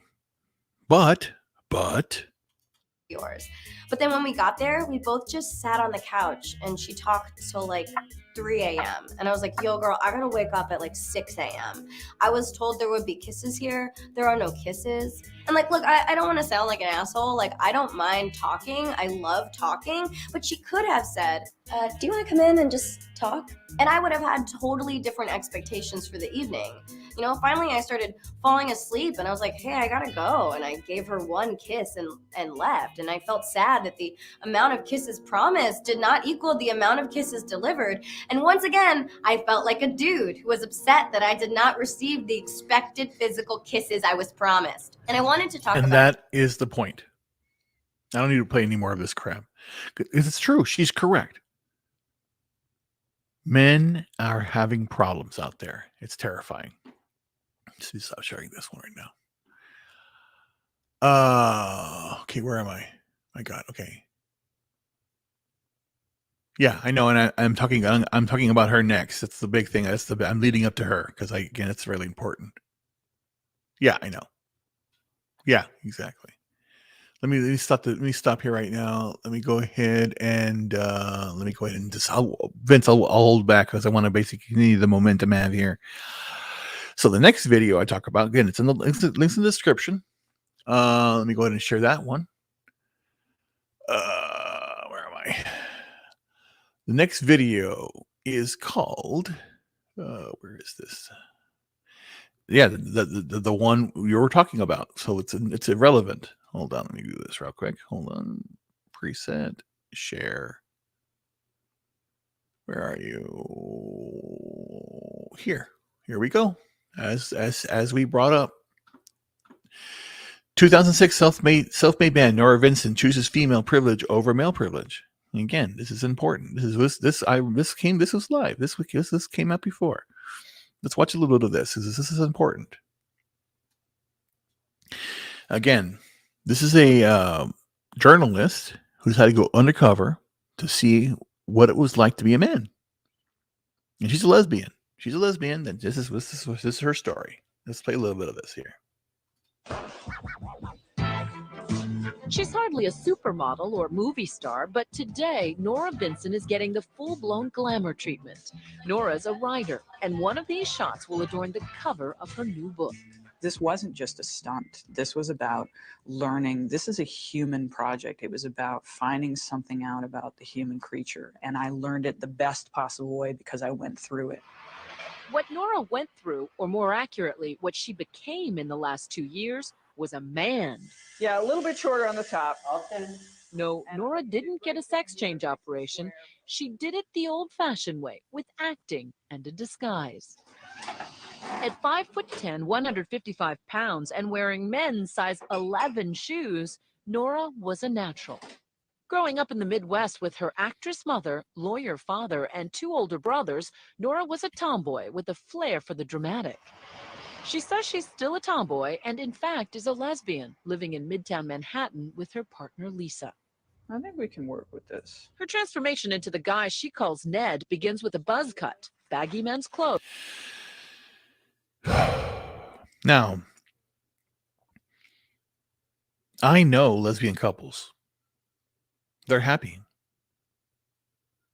I know gay couples. They're happy. I don't care. But you can tell a distinct difference between the female and the male in the situation and the way they act. She's more male in the way she acts. We still have tendencies. And again, it's on a personal level, how you deal with it. Let's continue here. And a too small sports bra to flatten her breasts. She even wore a little padding in a jock strap. I also try to think, well, what kind of guy is Ned? And For the rest, she enlisted the help of makeup artist Ryan McWilliams. Let me go ahead and forward it a little bit because we see the whole video, but I want it to the point where is it? Where is it? There's something here. Hair, makeup, voice, posture, style. Move forward a little more here. Hold on. Living as Ned. I wanted to enter male spheres Here we go, of here we go. interest and see how men are with each other. I wanted to make friends with men. I wanted to know how male friendships work from the inside out. Ned's first act as a newly minted male was to join that quintessential bastion of camaraderie, a men's bowling team. The only problem was she's a terrible bowler. I probably bowled before this 3 times in my life, and that was, you know, in high school when you do it with both hands, you know. So it was just insane for me to walk into this place without any. And why didn't they just run you out of town when they saw how bad you were? It's an amazing thing because I think, I mean, that shows you the generosity that they had. Bingo. Right there. Okay. Here's one thing. Again, men do. If a fellow brother is willing to do something and comes to you or is doing it and is really trying to learn, putting in the effort, men rally and protect and foster it. We joke around. Hey, come on. Don't be don't swing like a girl. Come on, do it this way. We don't mean bad. We mean with conviction, strength. Okay. And they talk about it here. This is 2006. It's not that long ago. It was the first of Nora's many surprises. She thought these guys from a working-class Pennsylvania neighborhood would mock Ned's bowling and reject him as a guy. But from their first meeting, they accepted Ned. The handshake was unbelievable. It blew me away the first time I shook hands with a guy, a strange guy. And I was amazed because you think of women, you know, we're so nice, we're so easy, men are so mean. Complete opposite. Hey, baby.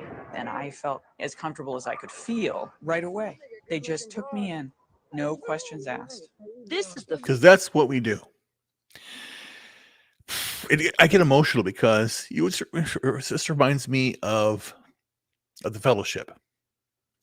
It does a lot. Emotional because again, that's how it felt. That's how it feels when I go to meetups. You feel welcome. You feel like you're home. You feel like you're with your brothers. Because again, we in the fellowship, those that, you know, are more prominent, or I get myself out there. Because again, I get myself out there for one reason. Because again, I don't want anybody else to go through the pain I went through of my life, the things that I had to deal with. Just like this she did. I was bullied. Again, like I said, I would get thrown on the ground. I got up because again, not thrown on the ground. I would say we'd be pushed. What they would do is it happened one time where, you know, they threw a basketball at me, and it was a bad hit because I was walking in the gym, minding my own business, and they threw it at me, and it was basically intentional where, you know how they do that, the foul, and they jump the ball and they just like hit the guy. And they did intentionally hit me as I was walking by, and I flew because I was walking, and they came from like, they blindsided me, the basketball, everything, the players came, and I flew into the metal grate and cut my head. And I had to get butterflies, a couple of butterflies out here. Like I said, just like, and I got knocked out. I got knocked out so that when I woke up, I'm like on the ground bleeding and everything. Okay. And then in the gym, you know, when I told you that guys would walk around naked and then throw their dicks in my face. I remember one guy was relentless at it. And I just said, I had to go by, again, I'm not a religious man, but I had to go by the Jesus thing. You know, the whole idea, like, I'd forgive them, Father, for what they not do, because they don't know what they do. You know, forget them what they don't know. They don't know what they're doing. Kids are being kids. Idiots are being idiots. You know, And I'll tell you something about that guy. That guy, that the really one that did the most egregious to me by, taunting me in the locker room. I went back to see my parents. I believe it was 2003, I believe. My brother needed some help. I went down there. And then I went to go to the gas station and put gas in the car. And then I had to go pay for it. I walk up, I pay for it. It's him. He's there. He works at a gas station selling gas. And I live in Chicago, have a house, family, or for my wife, brand new house I designed, a nice SUV, and I'm living life. I came back just for this, and he's still living there, and now he's working at a gas station. I felt bad for the guy. Even worse, he's dead now. He died, I think, around 2006. Heart attack. And he was the guy that bullied me. One of them. I don't know. It just hurts. It's a lot of problems, baby. A lot of problems. Let's continue here real quick. First time, the guys are coming face to face with the female version of Ned. Would you have known me on the street? No. No. Good. You look Good. taller than I remember. Yeah, I know. You're shorter. What happened? Though they've known about Nora's true identity for months, How are you? Congratulations. this reunion is their first chance to talk about their friendship. But you guys had said wasn't there that game that, the person who didn't make it to 100 had to wear women's panties at the end of the season. And I thought, I'm going to give you guys the shock of your life. The team had bowled together for 9 months, and gradually Nora gained entrance into the inner sanctum. She found that all the cussing and good-natured ribbing is just how men often show affection for each other. Duh. Again, this is 2006. This is when ABC News actually gave a shit about news. Or maybe they did. Maybe they did. Maybe they were still perpetuating lies. But at least they were doing journalism back then. What happened to it now? How far have you fallen, ABC News? How far have you fallen? How far have you fallen? Gosh, it's crazy. Oh, yeah. Oh, my God, that's right. I forgot all about that. Did you know, based on watching her bowl? I mean, the joke was she bowled like a girl. But Well, we had our suspicions that these guys did. Maybe Ned was gay. Everybody else. Really? Yeah. Everybody has their own style. Right, but my style was. Her style is this. Yes. A little different style. Near the end of the team's run, Nora decided to reveal herself as a woman. Nervous about how they'd react, she tested the waters with the one guy she was closest to. She took Jim out for a drink. So she sits you down, she's very serious, and she says, I'm going to tell you something that's going to blow your mind. And what did you say? So the only thing that will blow my mind is if you told me that you were a girl and that she was a guy. And she goes, well, you're half right. The she Jim's talking about is Nora's partner, Lisa, who the team had met several times. Jim assumed they were Ned and Lisa, a heterosexual couple. But you didn't believe her at first. At first, well, I was still in shock. I said, how can this possibly, where would this come from? This is just a regular Monday night. I was out bowling, having a good time a few minutes. Basically, the guys didn't understand, but then, but I won't play anymore because, again, I don't want to go too long. But again, this is the point. The point is, let me stop this more quick. Hold on. Let me stop sharing. The point of it all is that she assumed certain things about men and was proven wrong. And it's eye-opening, But what's even more eye-opening and goes back to the whole gist of it, like we are destroying ourselves into what we're doing here. It's sad stories like this. Nora Vincent, who chronicled passing of a man, is dead at 53. She committed suicide. It's a sad thing. It's a sad thing. And again, you can read the article at your leisure. I'm not going to go into it because it's a sad tragedy. That's a thing. We are under attack assault. The individual is being under attack and assault. We're being told to think a certain way, do a certain thing based upon, and it's not right. It is not right. It's not right at all. Yep, that's right. Let me see. Yep, she invited herself to dinner. Yep. Let me see. Here we go through here. Hinted on the writer. Yep, that's true. I bet all of you are very well. Yeah. Oh, no. Here's Vince. Basically, here's the way it works. I'll tell you some inside baseball here, per se. When you meet a woman, you always want to know what she likes, and I especially and again, you gravitate toward the things you ask her what she likes based upon what you like. So if you like to go out to dinner, you ask her where she likes to go out to dinner. If you like music, you tell her which song you like. You emulate. You're basically telling her to enter into your world. So my friend, my former girlfriend, tells me the songs she likes. The songs she likes. Songs, not the song. Because it's a genre. She loves, the whole Bobby Darin, the whole 40s, 50s crooner set type of thing.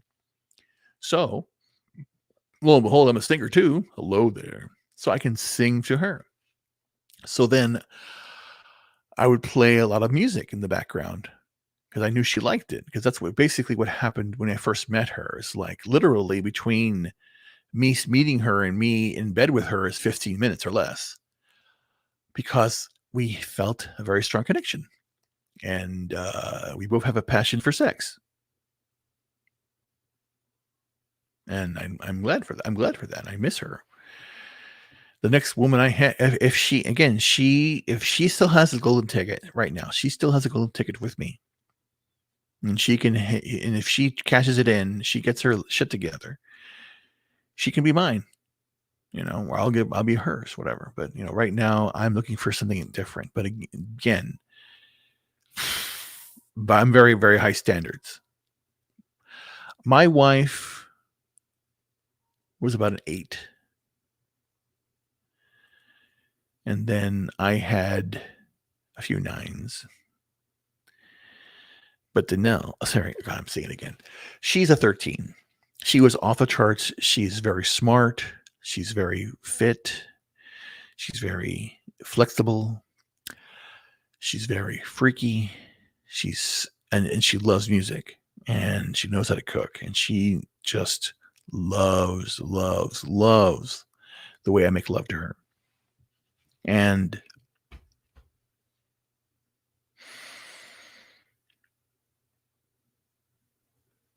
she gave me the best. She gave me the best experience of my life with living as a couple. I miss it. I miss it terribly. She was actually better than my wife, because my wife was a provider. She was older than me. I was younger. When I married my wife, I was 29 and she was 47. She's 18 years, 2 days older than me. My wife was. She was born March 4th, 1950. I was born March 6th, 1968. So it's 18 years, 2 days. So I was schooled by a very older woman. And before, I knew stuff before because I basically read books, but I didn't know how to use it. So I basically would show her what I'm trying to do and we would work it out. So I learned from her. We experimented that way because I'm very analytical. It's not like do this. It's very much this is how it's supposed to be. This angle, this and that. So I would do a lot of stuff. So it's crazy. That's right. That video was funny. It was like, who's gonna do it? Who's reaching for it? Shit. What am I doing here? Hold on. We make fun of you, but we support you. Yeah, it's true. Yeah. Showing one's penis to the guy's kind of face kind of gay. That's what I'm saying. It is kind of gay. That's why I basically felt bad for the guy. Oh, yeah. I was her dream lover. That's the whole point. Oh, my God. This girl, fuck. I mean, literally. No, but the most beautiful moment of the most beautiful moments of my life was with her. And on top of that, I recorded them because again, I love to record videos, and I recorded videos with her, and I captured on video. We're just there talking, and literally, it's like the first week that we're together because basically, I met her at a hotel. God, this is the funniest story ever. I met her at a hotel, and it was love at first sight, literally love at first sight, and we spent the whole weekend together. I mean, I just met her, and then I left, and then she first said, "I'll probably never see you again." I mean, no, you will. So then I called her, and she says, "I need a week off. I need a week to think." So I gave her a week, and I basically said, "It's been a week now. I would love to take you to dinner." And she said, "Yes." So I took her to dinner. We had dinner, and this is the day before my father passed away. This is September 7th, 2020, when I took her to dinner. And then I basically told her I have to leave to Texas for a funeral. So she felt kind of bad for me, but I'll never forget that first dinner. She was beautiful before, and where is she? I just miss her a lot. Where is she? Where is she? Let me see where she is. Ah, my angel. That's her. That's her. That's the most beautiful thing I've ever seen in my life. And I took that photo.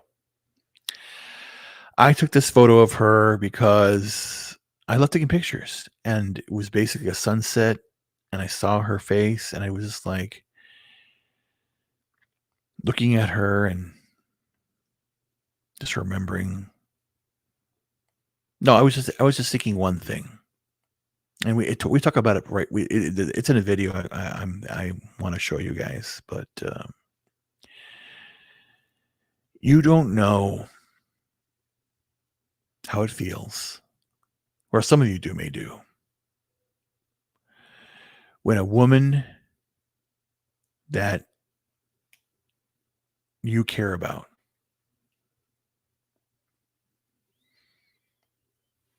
looks at you and you know that she loves you. It's palpable. You can feel the love. It's almost like she's addicted to you. You feel it. And I felt that from her. She was very nice sometimes. She would send me like little messages. I have this of her. That's her. And what's so nice about this is it's a video. She sent me a little video. And I play it sometimes. I look at it. This is her. This is her message to me. Oh, wait, where is it? Where is it? Where is it? It's her message to me. I look at it. I cry when I see this. Oh. And she would send me messages like that because she was wanting to be, maybe it makes you feel good when you get messages like that from somebody. And then again, I remember a text message she sent me. She wrote down a text message on her phone. She sent this to me also. Look at this. Do good work. She sent that because again, I was working and she stayed home because she wasn't feeling well. I took care of her. When I met her, she was living in a hotel.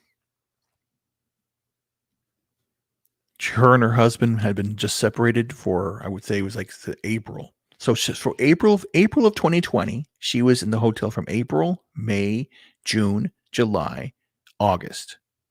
5 months in a hotel when I met her. And I couldn't have her live like that. But I'm jumping ahead a bit, but I'll tell you what happened real quickly. I'll just jump in right here because this is important.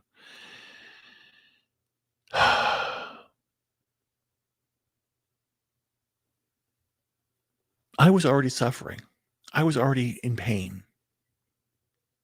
The reason I was at a hotel was because my wife's stuff, which had been in storage since she passed in the beginning at the like in March of 2019. She passed away in February of 2019.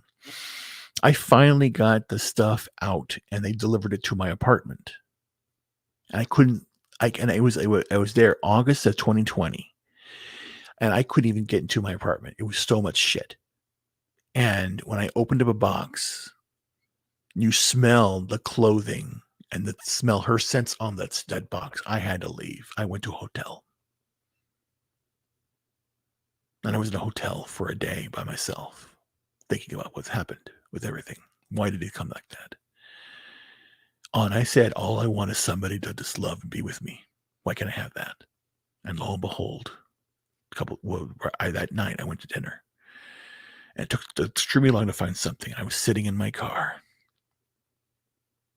about 9 o'clock at night, just with the food ready to eat. And well, I'm going to go back up and eat. That's when I got out of my car, walked right to the staircase, and she's walking right toward me. And we meet right there. She had a mask on. She's a liberal.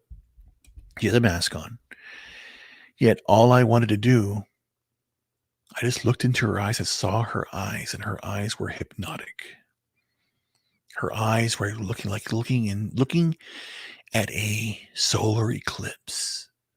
I could just picture it now and seeing the jets of light energy surrounding her iris. And I could just dive right into her soul and just know that something would be a place where my heart would be in comfort because I'd been in pain. The whole idea that I was there at that moment because I had lost everything and I was broken. And then I saw this vision of beauty. And she herself had been living in a hotel for many months, and she saw me. And then I said, madam, miss, please go ahead. Please go ahead. And I saw her walk up the stairs. Cutest little ass.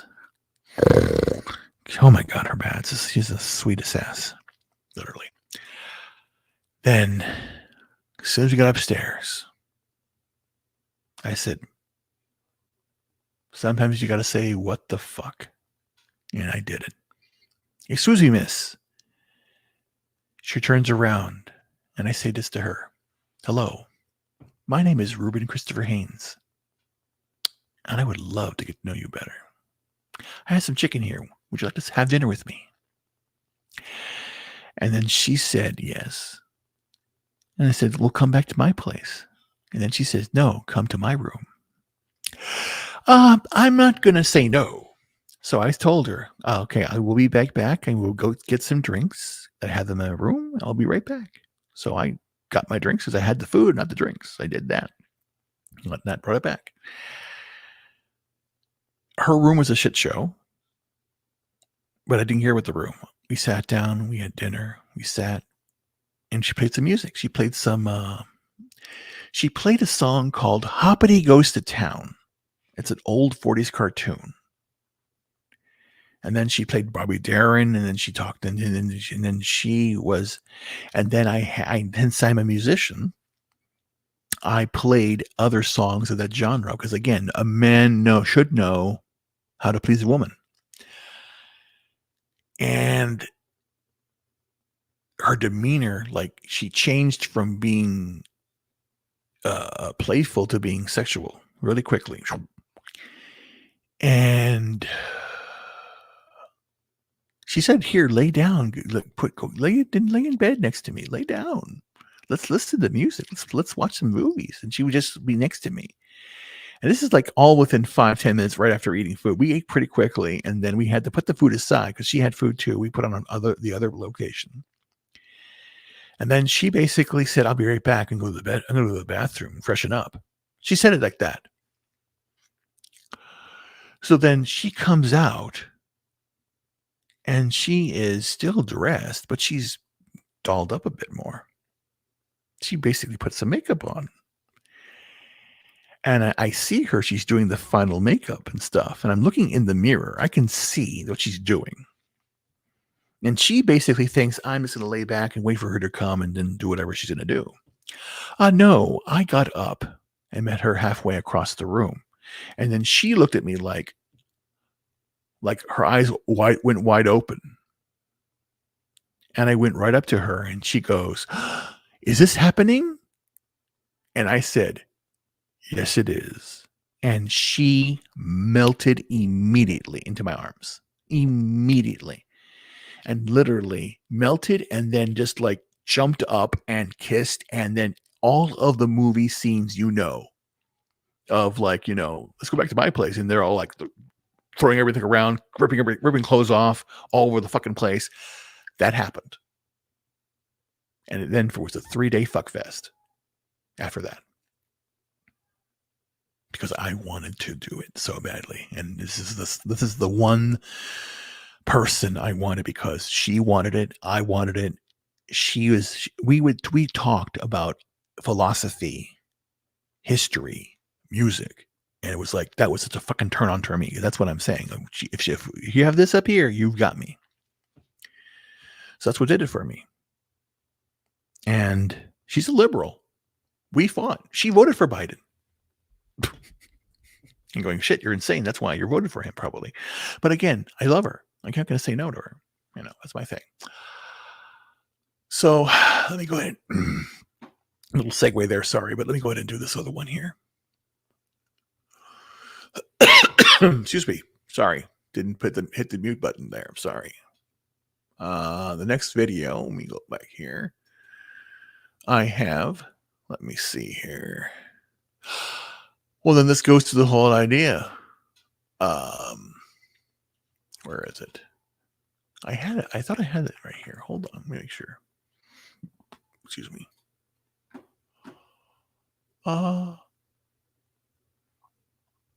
There we go. There we go. So this is what I'm talking about here. Right here. Okay, that's weird. Cancel. Hey, when it does that. Well, let me do. StreamYard just gets weird sometimes. It's weird. Share. Okay. There's a crisis right now in America, and it's male suicide. I put the link below, but this is basically, I'm not going to read this. I want to wrap this up because we're at 2 hours right now. But the point being here is men account for over 75% of the suicides, and the rate of male suicide has risen in recent decades. The statistics suggest that existing approaches to male suicide are often deficient. New male-friendly suicide prevention measures must be adapted and to halt the crisis. Well, again, it's all here. I'm not going to read it. But the reason that men are committing suicide more is because of the stress over the last 3 years. Excuse me. Hold on.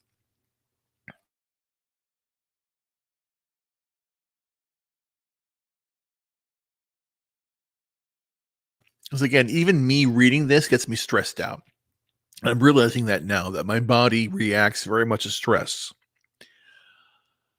And you can tell right now I'm stressed out because my face starts acting weird. And again, the way that the way my condition is, my brain is acting a certain different way. I have very high empathy. And the fact that I know what's going on in regards to everything that's being perpetrated around the world, it just pains me. And that's why I'm a man of action. I'll just do what I need to get done and all that stuff. Oh, fuck. I'm just thinking about I'm thinking about her right now a lot. I don't know why it's bothering me. Yeah, it does bother me because I do love her. And I wish her the best. And it's funny. I look at her. And what's so funny about her, one last story. I have to say this is important. The day I asked her out to go to dinner, our first date, which is funny, which is after we had sex, of course. She dressed up in the most beautiful outfit. My God. Oh, it was so fucking hot. But the way that it was, I went to go pick her up at her hotel. She moved to another hotel. God. And then after the dinner was over, And after we were together, she mentioned to me the following. I knew you loved me when I met you after our date because of the way you treated me.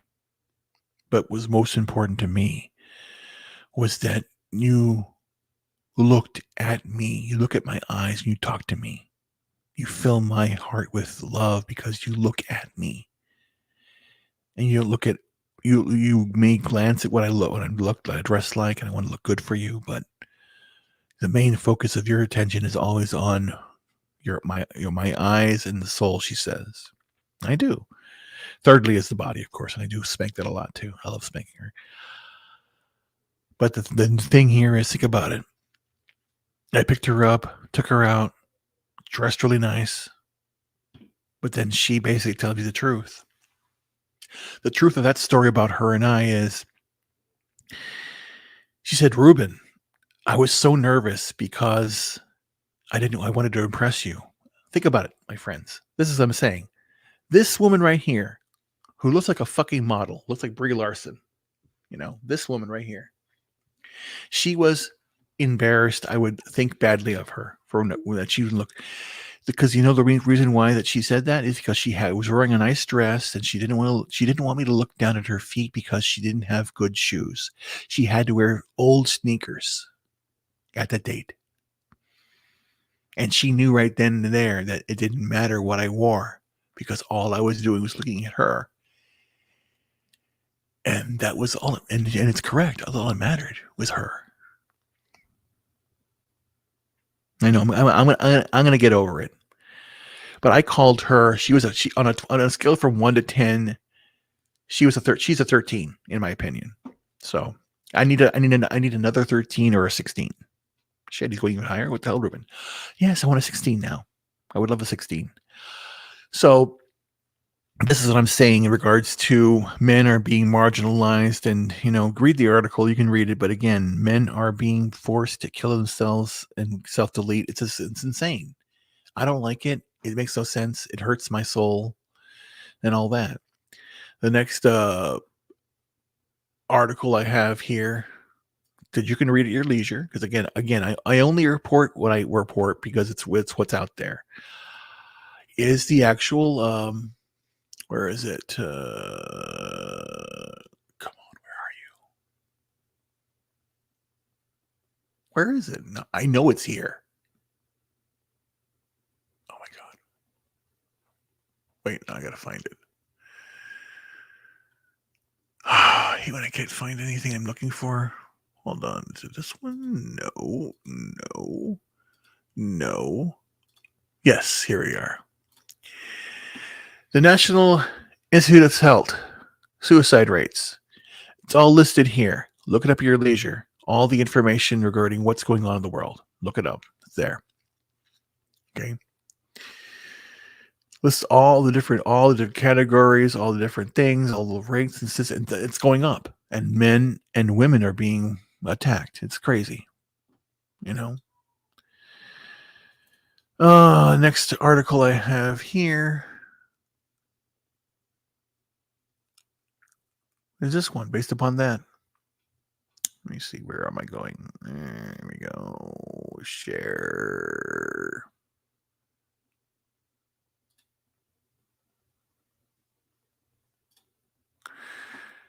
And here you go. So start here. Shit. We can watch a little bit of this. Why? This is why 78% of suicides are men. Okay, this is the truth.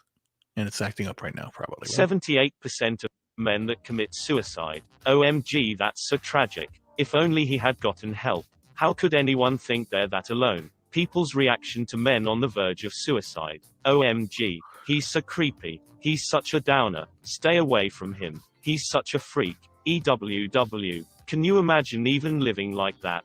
Pathetic. Now, right there, that's it. Once a man self-deletes and kills himself, all you hear are, what could we have done? What happens? But when the shit's going on at the moment, it's bad. I don't want to play anymore because I have to wrap it up because I'm not feeling well right now. I need to eat some food. That's probably why I haven't had anything since yesterday. And I need to eat because I feel very weak right now. It's happening. So let me stop this video. Again, sorry guys. I just need to concentrate on this. I've already gone 2 hours, but the main gist of it is where we are. You can watch any of these things later. Ow. So let me go ahead and share the last file that I have here. Let me see here. Yeah. And then this goes down to my whole, I don't do that right now. I'm wrapping it up.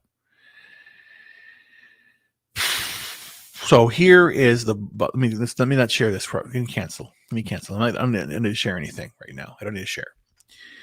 I'm wrapping it up per se, and I have 2 more things to show, and then that's it. So we're wrapping this up. So again, this whole why we're here right now, reported for inciting violence. Okay, report for inciting violence, and I'll go back to this. Let me go back to, where is it? Let me pull it up here. Let me go back to my YouTubies here. I'm going to pull it up real fast. I have to do this again. Pull a different window. I closed it by accident. There.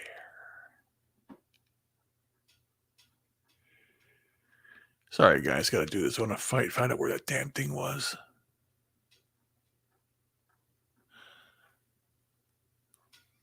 I have to find that one exactly. Okay, good. Here we go. And this is it, basically. Let me go back and let me share again. Where are you? There we go. This right here. Right here. Okay. This is what I'm talking about. Oh, shit. I messed that up. Boomered it. He boomered it. So I put down for this video that happened yesterday, it says trans killer killing Christians is a civil war. Because again, it's a civil war. We're not talking to each other anymore. Again, I know the legitimate people that are transitioning right now. And again, I empathize with that. And it's up to them. But it's an individual choice. And what you do with your individual choice is important. You must foster love and happiness. And this person right here, SG Former, is reporting me for inciting violence. How disingenuous you are. I'm not pointing out violence. I'm not inciting anything. No. And you're reporting me. You met him, or sir, or whatever you are, a fascist. You're a fascist. I'm done. And again, I'll debate you. This whole video is a debate against you for being this way. It's thick. Reported for inciting violence. I put all the fucking links in the bottom there in this video. Tell me I'm wrong. I'm not. I'm done. Well, this is why I'm saying I'm done with this shit. All you did was saw my comment and you pressed reported for inciting violence without even asking a question. And I already responded to everything here.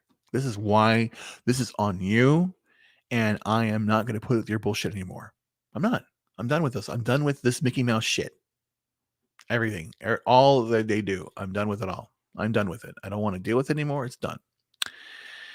So let me wrap it up a bit. Let me just do a little closing here. Or I'll show you something.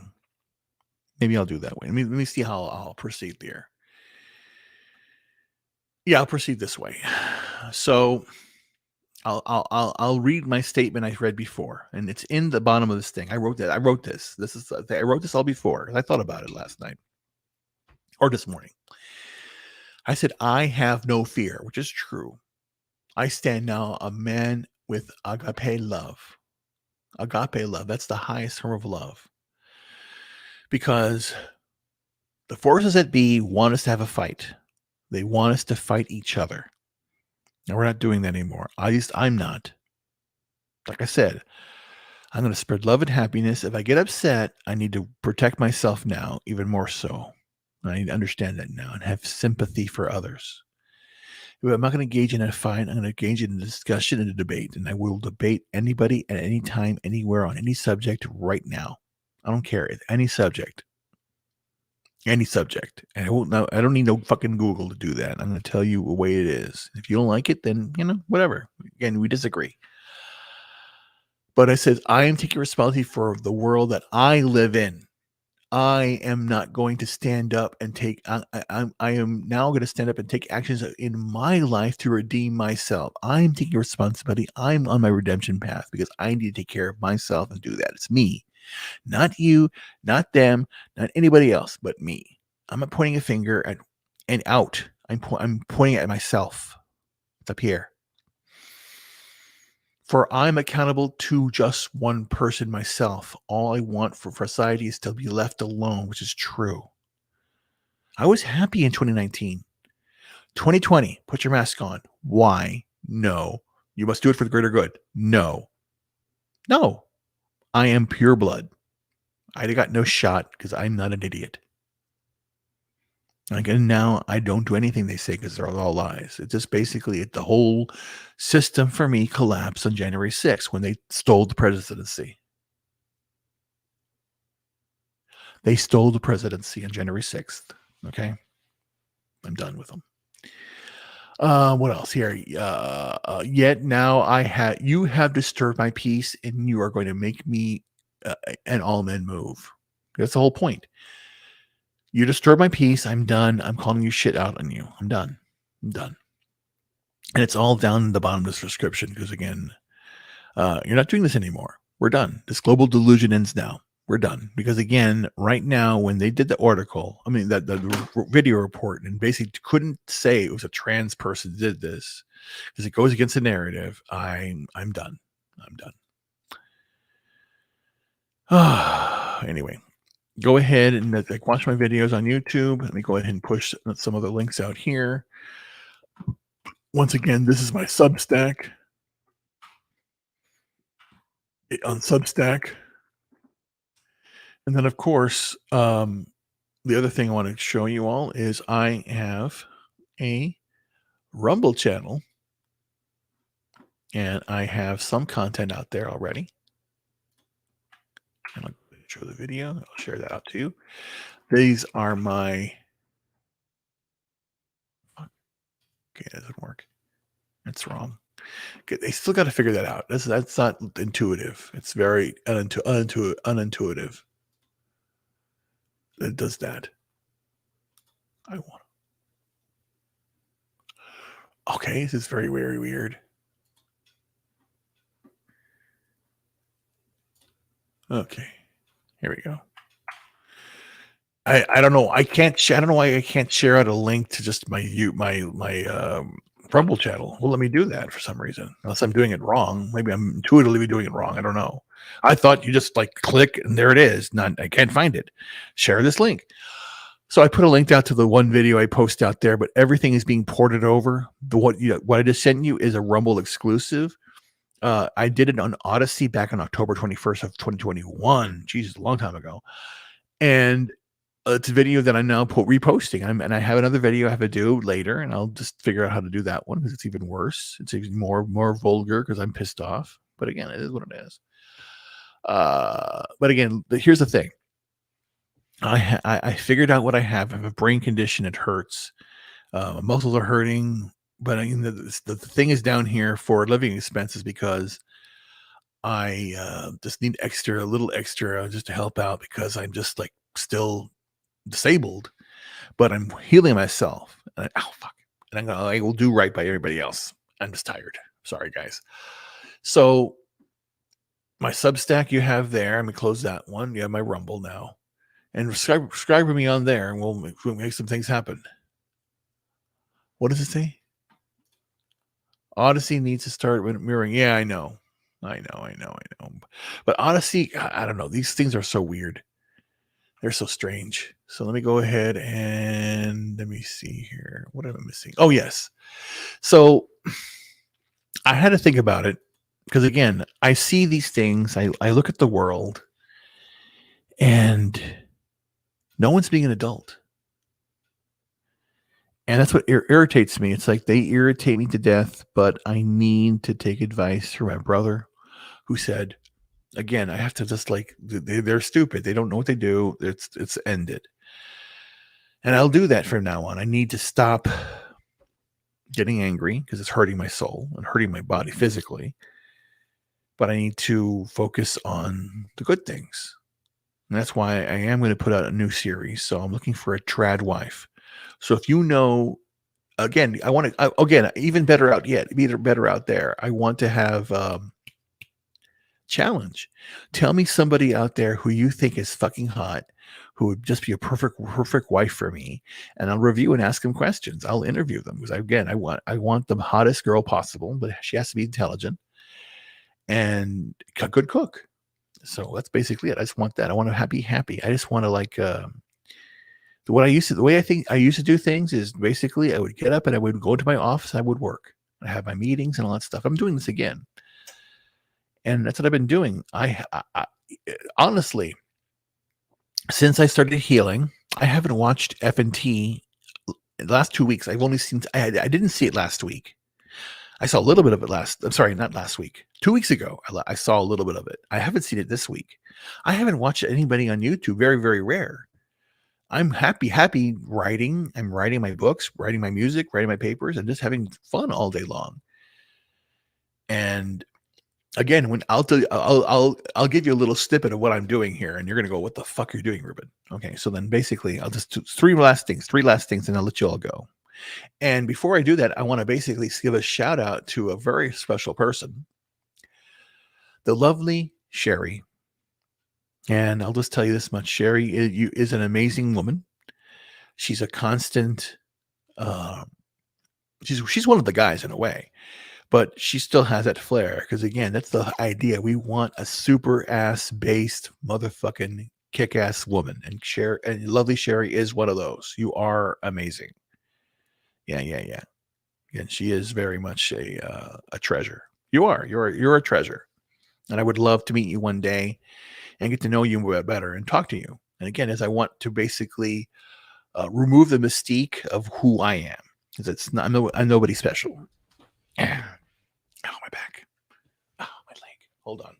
See, this is what happens. I'm sitting here, and then my leg gets stuck in a position where it's like won't move, and I have to move it, and you're going to hear a gigantic crack, and it's all the bones inside cracking.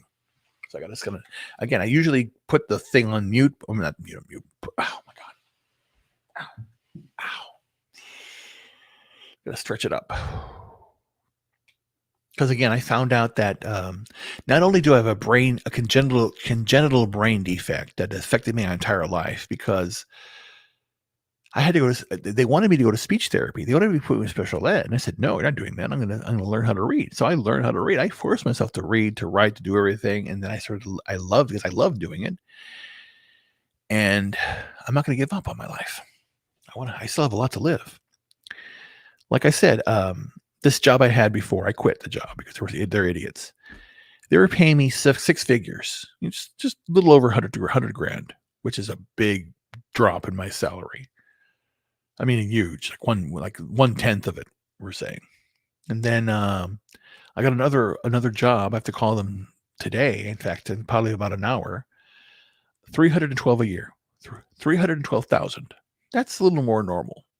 That's more normal. It's not accurate. I want, and in fact, I'm going to basically start to. I'm rewriting my my CV and my LinkedIn page and my everything. I'm going to shoot for what's the number I want now?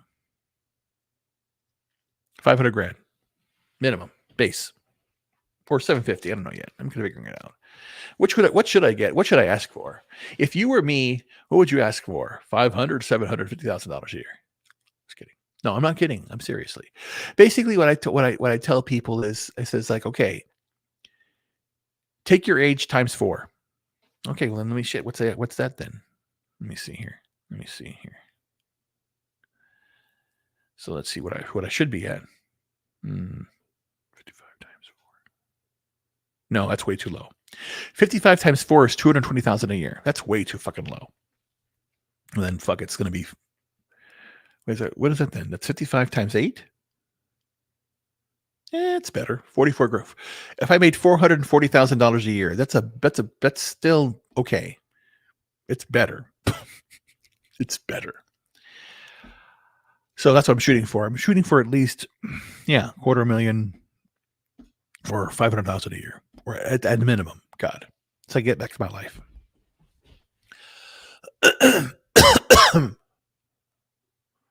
What? Oh, I know, but that's what I'm saying. I'm not normal. And that's the other thing. Here's how out of touch I am theoretically.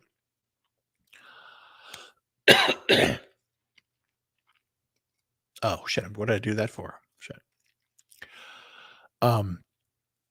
I remember looking at televisions. This is like 2019. Yeah, 2019. I was looking at television, so I had to get one for the office that we were renovating.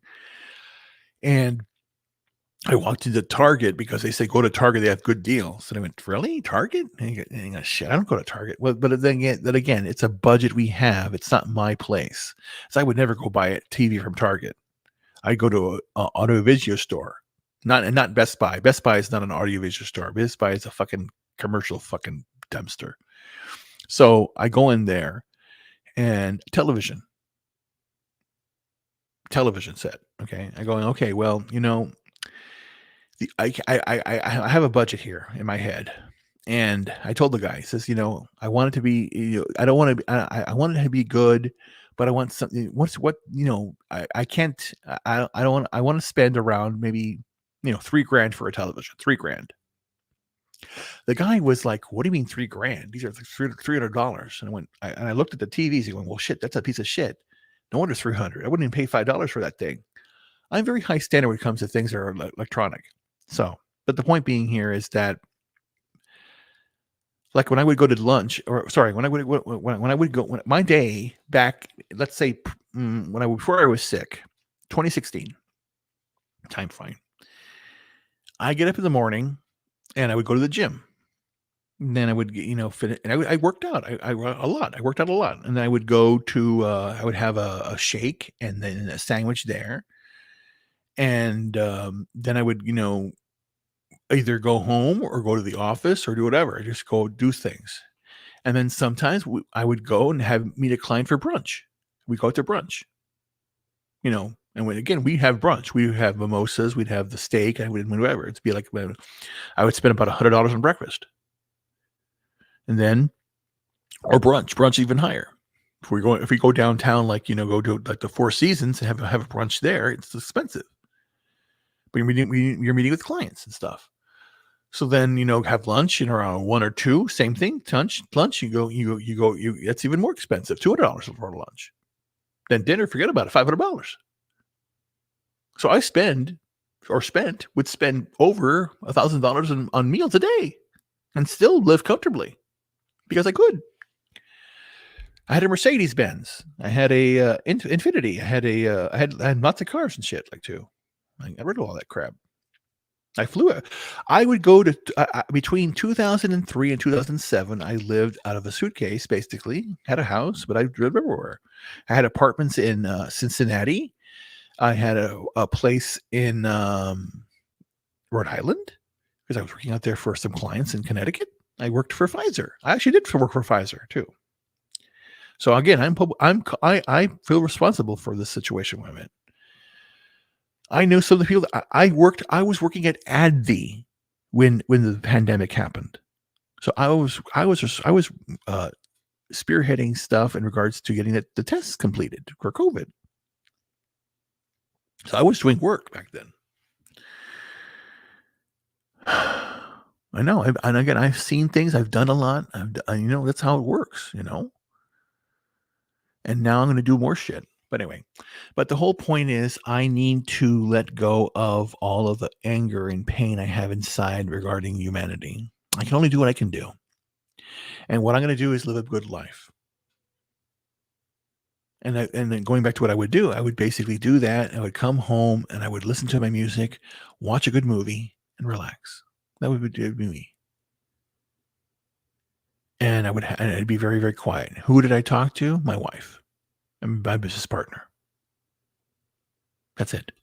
And if I did talk to people that worked for me theoretically, but not directly, I treat them just like I treat you guys. Hey, what's going on? How are you? What's going on? Everything okay? What do you need?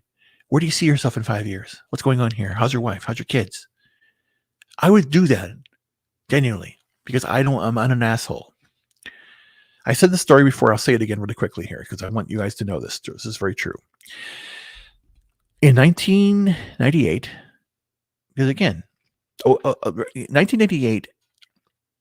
Sorry, shit. Not 1995. Okay. In 1995, I decided to go on my own. I said, fuck it. I took my tax refund, bought a bus ticket to Chicago, and sent my stuff up through UPS there. So all I had to do was get on a bus and leave. I ran away from home, and I was older. But I said, I need to venture on my own. I need to step up and be a man. And I did. I left for Chicago. Because my dad told me, I want to break that plate. I don't want you to see you in here again. Never come back to Laredo. He said that. He said, and it's kind of funny. He said, go up there and marry a blonde American woman and have lots of babies and shit like that. I said, yeah, I know. That's what I want to do. Or whatever. And some brunette. She could be a brunette. At this point, I'll know when I know. I'm at the point now when I can look at a woman. If she's interested, I go in further. If not, I pull back. And the point is, I'm no longer going to pursue her. I'm going to tell her. I'm going to say what I want. I want a woman who wants a man who has a job, who is building things for the future, who's going to make a tremendous amount of money, tremendous amount of wealth, not money, and take care of her. And if she wants to work, she can. If she doesn't, she doesn't. My wife was an executive assistant for the CEO of Metro Health. My first assignment was working with her. I met her July 7th, 1995 at 8:15 in the morning. I walked into the office and she was sitting outside. I talked to the director and the CEO, sat outside, and my desk was right next to hers. And that was when I met her. She was separated from her husband. She had 3 kids that were my age or a little younger. That's where they really liked that, the fact that I'm there. If there's any credence to the word motherfucker, it's me. I was the motherfucker. I fucked their mother. And I felt because again, they didn't like me, and I just I don't care. And I'm going, I would basically, come on, what do you think? Literally, we're there at Thanksgiving. No, we're there at Thanksgiving, and they're there, and then I walk up behind her, and I'm going, I look right at them while I'm doing it. Because they basically said, that motherfucker married our mom. I'm going, well, shit, you know. Because it's funny. It was funny. And that Thanksgiving, also, I'm a great cook because they had all this Tagalog food from Philip. She was Filipino. Maybe that's why she was good, because she was a good woman. Spanish Filipino, of course. So I had all this Filipino food, and then I bring in the turkey. And it's the American food, and everyone going, well, we don't eat American food. Blah, blah, blah. It has no flavor, blah, blah, blah. We need no flavor, motherfucker. I cannot cook. Dude, they ate all my food, and they were so pissed that they ate all everyone loves my food. They were so fucking pissed. I said, shit, well, that's what your mother asked me to make a turkey and loves my turkey and loves my penis. Yes, I said that. She loves my penis. So I'm going to give it to her. But the point being here is, for me, I want to find a woman who, again, I want to go on adventures. Because here's what I'm doing. I plan on doing right now. I quit my job because they wanted me to do something unethical. I don't do unethical shit. Especially now when I'm on a healing process right now. I'm trying to heal my body. Inciting violence? No, I'm inciting love. I want to bring love to the world. That's what I'm doing. And I can't read. Come on. Okay, now I know I'm really tired. Again, I'm telling this in real time. I can't see anymore, and my eyesight's going because I'm that tired right now. I know.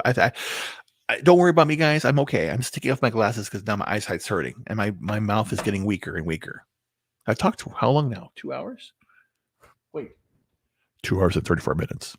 And he won't shut up. Why won't he shut up? Because I don't know how to shut up. Because I can't. Again, I am so excited about the possibilities of what the world's going to give. And I'm looking now toward the future. Because I'm focused. I'll tell you again. I'll tell you it again. And I'm going to tell you the truth. Make fun of me right now or not. I'm going to look into my eyes. I'm telling you the truth. I'm agnostic, but I've always questioned everything. I've read all of the religious texts, and I'm going to reread them and buy the copies of them to reread them and recontextualize them and understand it now from a perspective where I am right now. I've read all versions of the Bible. I really love the apocryphal books. And why do I love the apocryphal books? Because it's the things that the majority said can't be in the Bible. And I say they should be. And in fact, I love those. The Gospel of Thomas is one of the most beautifully written documents. Look it up. It's beautiful. But the fact that I had an undiagnosed congenital birth defect in my head, that, again, think about the fact that you were probably bullied growing up in school. Me being the nerd. Why was I a nerd? If you play back this video, I didn't know how to tie my shoes until I was 9. I couldn't coordinate myself. There was too much information coming in my brain, my poor right side of the brain gets all the information.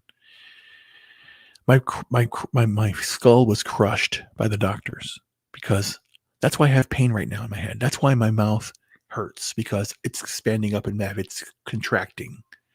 The migraines are so bad, it expands my skull. It hurts. If you hear that, it's all the creaking of the bones opening up.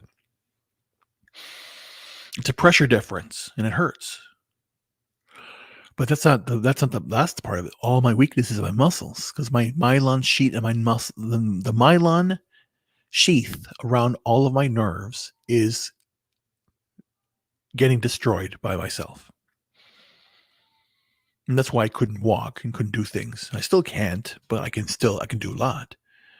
I haven't weighed myself today, but I know I'm going to be the lowest I've been. So I'm losing weight rapidly, and I continue to do that. Right after I'm done here, I'm going to go out and have fun.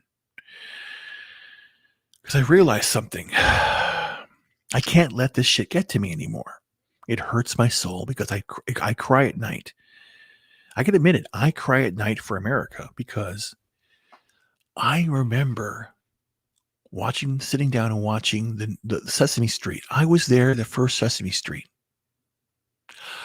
I was alive, and I was like 1 year old when the second season of Star Trek came out, the original. I was watching it as a kid. All the shows that you know about as true classics, I was watching those. My experience growing up as a kid at the movies was amazing because, again, as you know, I was bullied. I had problems.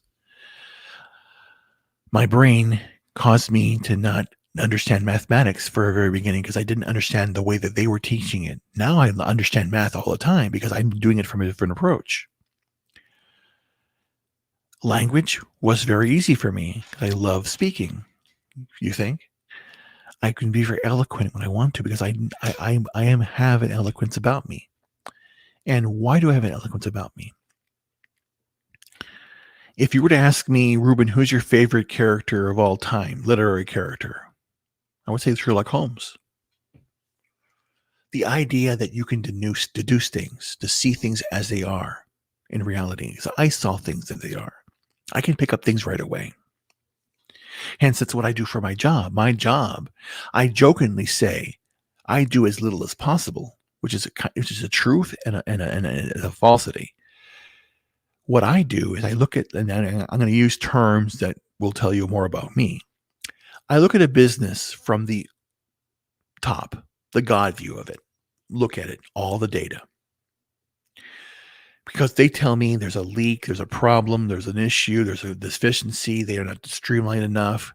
Again, like the analogy is they're doing 10 steps, they want to do one step. So I look at the whole and going boom, boom, boom, boom, boom. Here are your problems. And I go in there and interview the people, talk to them.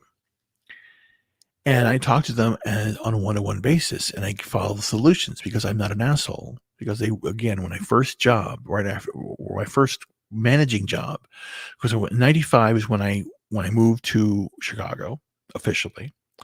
In 98, I said I'm done with doing data science and being a trainer, which I did. I trained people. I was again United Healthcare. Think about it this way. I'll just say this is 95. My job originally was to analyze data and pull reports on customer service queues to help the trainers train people to be better at doing their job. Old ACD lines, all that shit. It was crazy shit going back there. But I noticed a deficiency in how they were training people. So what I did is I designed a new training program, and then I worked with a company to help design the new program to help people do their job. Here's what they would do. You had the customer service representative would answer the phone on the clock, start answering the call, take out a piece of paper with all of the forms and fill out the claim form, fill it out manually, give it to the data entry clerks who would enter the data. So there was a chain of custody going on. And I noticed that what happens if a chain of custody, if things miss or whatever, things get dropped. So I said, we have to move toward having everyone have computers on their tables and get things done. This is back in 95. This is like innovative shit, but things that we do now. So I work with the developers, work with the company, and we helped develop the product, and it was like CRT, very simple, but for them to actually data entry the property, and then they made money. I had a salary. I was so happy when I got the salary. In 1995, my first job, I made $31,000. $30,980, like that, or whatever. I was so excited. I was like, "Oh, I gotta have a job now. I'm gonna have everything I want." And then in 98, I just said, "You know what? I'm gonna quit because I can do this on my own better," which is true. I went from 31 to 60 to 75,000. And from 98 to 2000, I jumped up to 100,000. And then from there, it just took off astronomically because I had my own business. I had staff. I had clients. I traveled around and I had fun. I have worked for Boeing because I'm looking at the United States right now. I'm looking at the United States in my head, and I go to Washington. That's my first. So when I look at the United States, the first thing I see is Washington, and then the last thing I see over there is the last thing I see is Florida, because I actually look at Washington, and I look down and I go across, and then the last thing I look down is Florida. So I visualize it. I work for Boeing. I actually did some of it was more SAP side, how they monitor things. But I actually was inside a 777 as it was being built. I went on I was doing just, walking around, and they were, do you want to see this? Yeah, I want to go. So I went, put the hard hat on and went there to see the Boeing plant in person. It's the biggest fucking building you've ever seen. And it's just a massive plane. And the plane had no seats or anything. So it was like you're inside a plane and you could see everything. And it was just like, I was like blown away.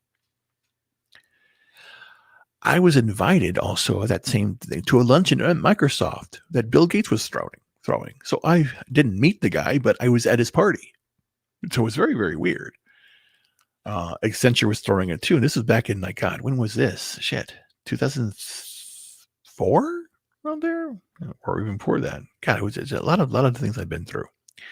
I used to go to CES all the time and be part of the computer things. I did that between 98 and 2003 also. Just a lot of shit. California, I've lived out there. I've been to San Diego. I lived in San Diego. Gary and I actually lived in the same city at the same time. I was there from 68 to 69 and from 76 to 78. I lived in San Diego, so we were neighbors, theoretically, with Gary. In fact, I know. I have to ask him. I have to send him, hey Gary, this is my address in San Diego. Were we neighbors? It'd be funny. And in fact, I want to go look here. I found my baby book. I want to look at all the places I used to live at. So I've been to Arizona. I've seen the Grand Canyon. I've been to Utah. I've been to the Mormon Tabernacle Choir. I actually worked for them. There was a side project that I had to do, and they were one of the clients. So it's funny, but yeah, I've been all over the place. Texas. I've driven all across the United States. Which is Sedona is beautiful. I have so many pictures I want to take and go places I want to go. So I'm going to do all that stuff. I don't know. I'm just saying. I'm rambling on now that I'm falling asleep here a bit, but that's the whole point. That this world is a beautiful place. And I see that now more every single day. And how the beautiful, again, each day is a beautiful day, in my opinion. Just thinking about it right now, I'm more at calm now with everything that's going on in my life. And again, I have to think about it. I have to stop to relax and know that it's going to be okay. What's going on here? Yeah, I know. Oh, yeah. Oh. Nice. Yeah. Sherlock Holmes books. That's good. So that's why I speak formally. I speak formally because I was trying to emulate someone I admired, and the fact that they wanted to give me speech therapy because I talk with a very heavy lisp when I was a kid. I still have it, but it's not that bad. So that's why I basically started talking like Sherlock Holmes. Good day, my sir. Good day, my lady. And he's very formal, to speak measured, and and then to have the tact to keep the rhythm going. Because I didn't want to go in special ed. I didn't want to do all this other crap. And I knew I was smart. And this is the thing. This is how it is. I'm falling asleep here. Anyway, the last thing I want to basically say is where I am now. And then this video here typifies it right now in a very special way. Because again, I see this right now, and you'll remember this. So basically, the way I have to treat those in the world that disturb my peace is the same way that this movie exemplifies it. And it's a very good scene. And it's true. And I'll play along, and I'll stop or whatever, I'll comment, but let's listen to this very famous scene. And it's true. I am this character and I'm the one sitting down talking to the kid. And the kid is every single person out there that's basically crying racism, bigotry, white supremacy, toxic masculinity. It's the same. It's the same guy. Here we go. Watch this. This is very powerful. And we all know this video. Make it big. So what's this? A taster's choice moment between guys? This is really nice. You got a thing for swans? Is this like a fetish? It's something like maybe we need to devote some time to? Thought about what you said to me the other day about my painting. Stayed up half the night thinking about it. Something occurred to me. I fell into a deep, peaceful sleep and haven't thought about you since. You know what occurred to me? No. You're just a kid. You don't have the faintest idea what you're talking about. Why, thank you. It's all right. That's the bottom line. That's the opening I regularly realize. that the vast majority of people that are out there yelling and screaming are just kids. They're hurting. I can acknowledge that they're hurting. They're hurting very badly right now. And it hurts my soul that they're hurting. But they are kids. And they are dealing with something real. Okay? Everybody out there is dealing with something that's real to them. And you have to have the empathy to admit that, yes, they are hurting. And I admit that. You are hurting. SG Former, whatever your name is. You are hurting. But again, equating what happened, the tragedy that happened yesterday, with anything that was done in the past is a very dark path to go to. Then we are all guilty. Then. And I've already said it. I put my video out there down in the description. I laid out my responsibility, what I'm doing to change my life. I'm taking the action. I'm selling everything and only having what I need. And if there's a good woman out there that wants to give it a shot with a man, think about it. If you want to be loved like you've never been loved before, if you want a man who understands, who's read the female novels about what they want in a man, I typify that. Because that's what I want. I want to give the woman not even the love she deserves, the love that I know that she deserves. And the thing is that you have no idea how special women are to me. I can go on and tell you about it all day. But let's finish this here. We'll wrap this up pretty soon. You've never been out of Boston? Never done anything. Nope. So if I asked you about art, you'd probably give me the skinny on every art book Yes. ever written. Michelangelo. You know a lot about him. All books. Work, political aspirations, No real human practical hope, sexual orientation, life. The whole works, right? I bet you can't tell me what it smells like in the Sistine Chapel. You've never actually stood there and looked up at that beautiful ceiling. They've never experienced life. They've never experienced life to its fullest and know the extent. They basically said, well, it's been done to people before, but that's not an excuse. Be different then. I am. Be different. Don't. Again, if you persecute somebody because someone else was persecuted before, that's the same thing. You're doing the same. You're doing what you have become the monster that you despise. That's the truth. Seen that. If I ask you about women, probably give me a syllabus of your personal favorites. You may have even been laid a few times.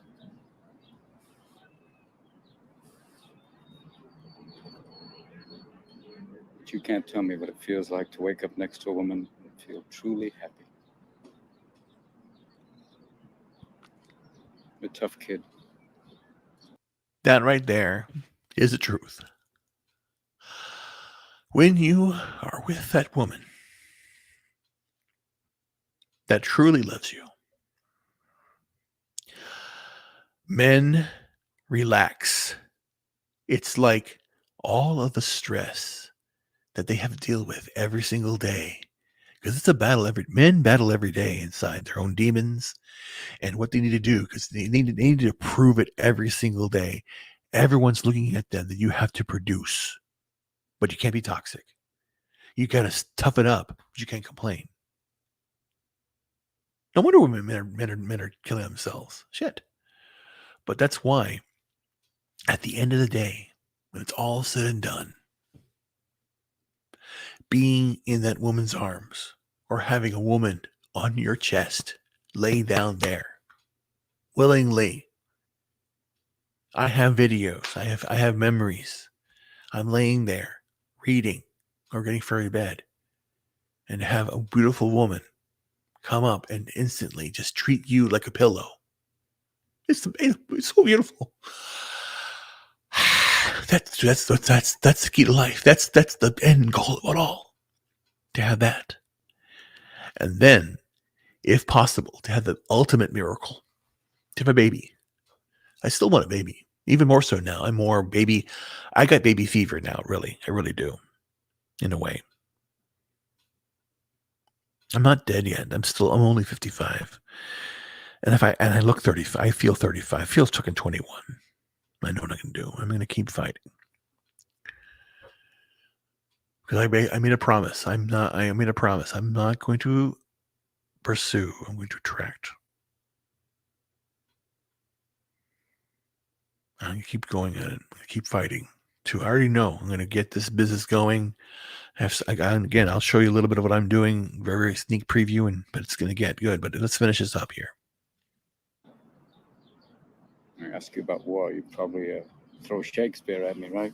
Once more into the breach, dear friends. But you've never been near one. You've never held your best friend's head in your lap. Watch him gasp his last breath, looking to you for help. Yeah, it's crazy. I ask you about love. You quote me a sonnet. But you've never looked at a woman and been totally vulnerable. Known someone that could level you with her eyes. Feeling like God put an angel on earth just exactly. for you. Who could rescue you from the depths of hell.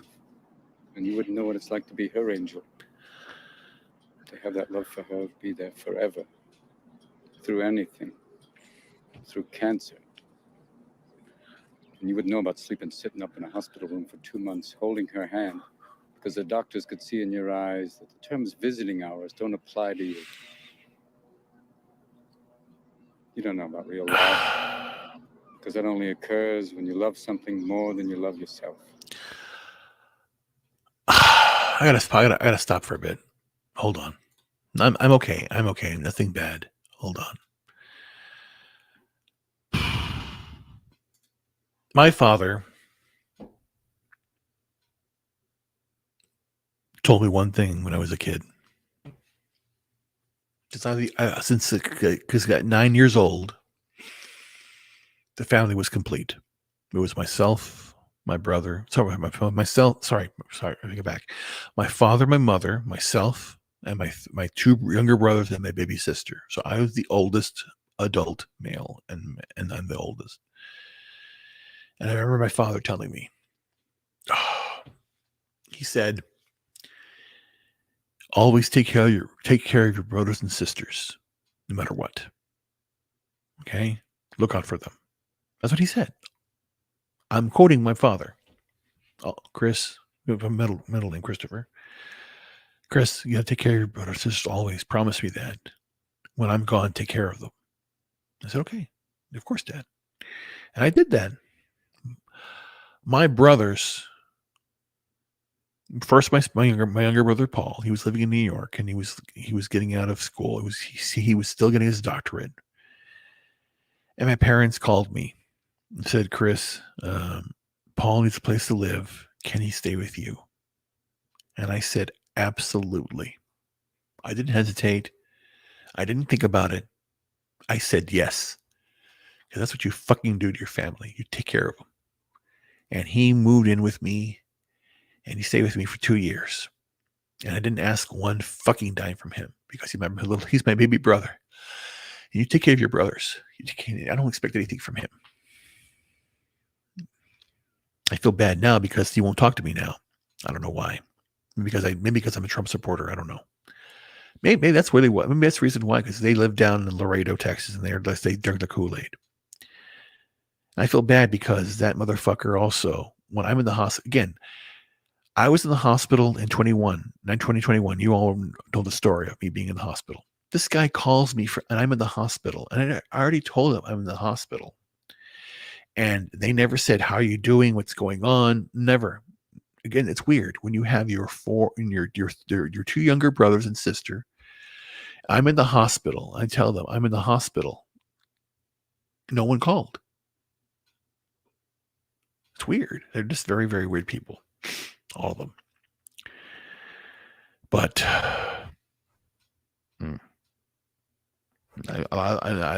my brain is acting weird now. I'm just tired.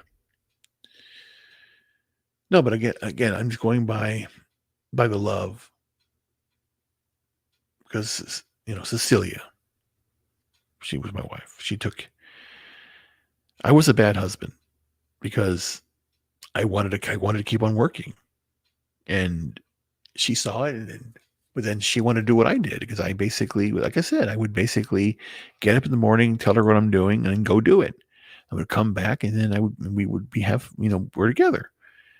And she basically said, I want to do more. She wanted to be a nurse, and she went into IT. I helped her get her bachelor's and master's. She got it on her own. She did a good job. Then, of course, she graduates in 2003. Yeah, that was like that wasn't I won't say the beginning of the end. I'll say that it was more like, things shifted a bit. So, but no, a lot of love, a lot of respect. And then she was here with me a month before she passed away. She was talking to me about the oddest conversation. That was the most ironic conversation with her I had. That was like November, right before Thanksgiving of 2018. Yeah, 2018. Because I had just finished a job on November 4th, went back, and she was there. And then she was very nice. Again, it was very, very nice. In the morning, I would get up and sit at my desk and start working, and then she'd come up. She would bring up with a tray. She'd bring up my breakfast in bed or breakfast in the office. So she would bring it in. She'd bring in the breakfast. She had the coffee, the juice. Again, she was a wife. She did all that shit. And she was good. And she was doing this because she herself was about to go on her first large project. And she was so excited and she's kind of nervous. So I basically coached her, and she did it. She went on the project, started in November. And then December is when she basically decided that she wants to get her jaw fixed and teeth replaced out because she don't want to get old. I'll tell you that again. In December of 2018, she decided to go get dental surgery because she didn't want to get any older. Ironically, because she passed away February 19th, 2019. 2 months after this conversation, she passes away. So she doesn't get older. She stays the same. Frustrating. So frustrating. Sorry, guys. I'm just like going. It's like I do also say why, and then I basically give a very short and short answer. I think I'm glad she's not here to see the destruction of America. God, but I'm just thinking about it. I'm going to try and help change the world one person at a time. That's all I can do. But let me finish this up here, because this is important to the talk that I have at hand here. Where are you? Boom, boom, boom. I doubt you've ever dared to love anybody that much. I look at you. I don't see an intelligent, confident man. I see a cocky, scared, shitless kid. Yep. That's what I see. I see scared kids out there. Well, no one denies that. No one could possibly understand the depths of you. But you presume to know everything about me because you saw a painting of mine. You ripped my fucking life apart.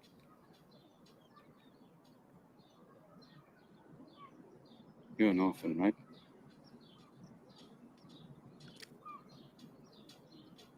Do you think I'd know the first thing about how hard your life has been?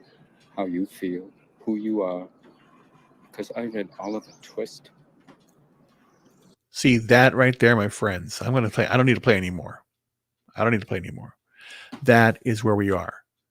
We are at the point now where people are referencing memes and the idea that, yeah, if I like comic books, I must be this. If I like this, I must be that.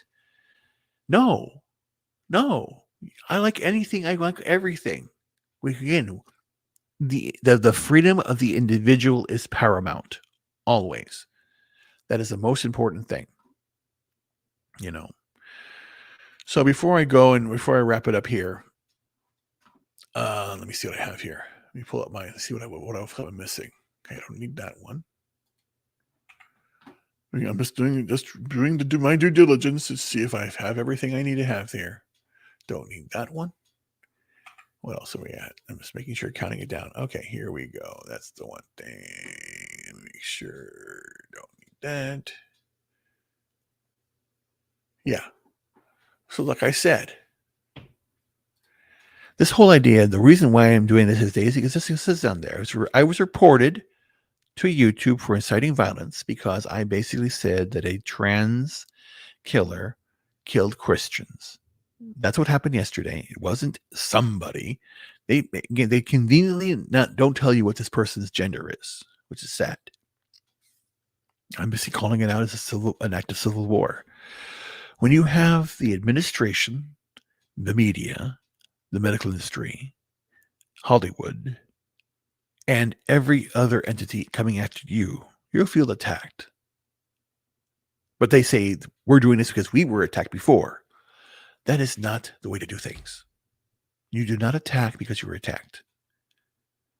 And it's more prevalent out there because, again, like this, I see this all the time where it comes up like this. Let me see here. Where are you? This. It's out there now where they basically are reported for inciting violence is a meme.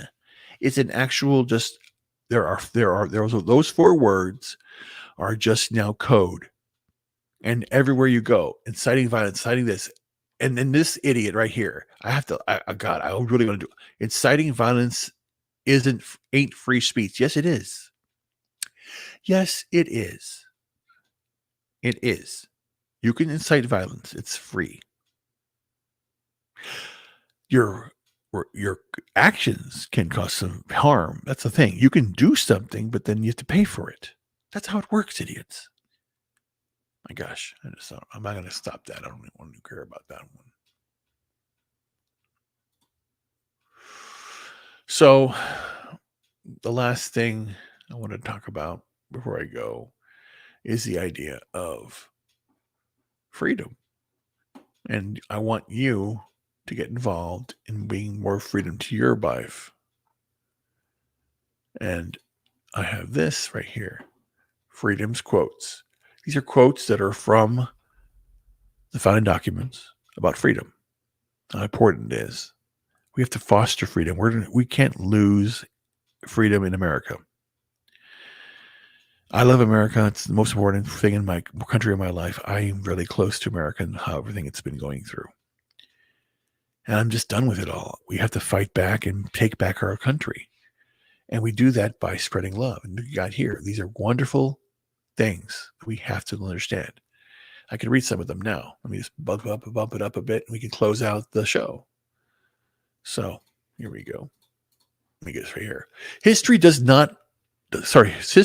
no longer entrust the care of freedom to the weak or timid. And this is Eisenhower. Okay. Benjamin Franklin, those who would give up essential liberty to pursue a little temporary safety deserve neither liberty nor safety. Exactly where we are. Okay. This is Reuben coming out, man.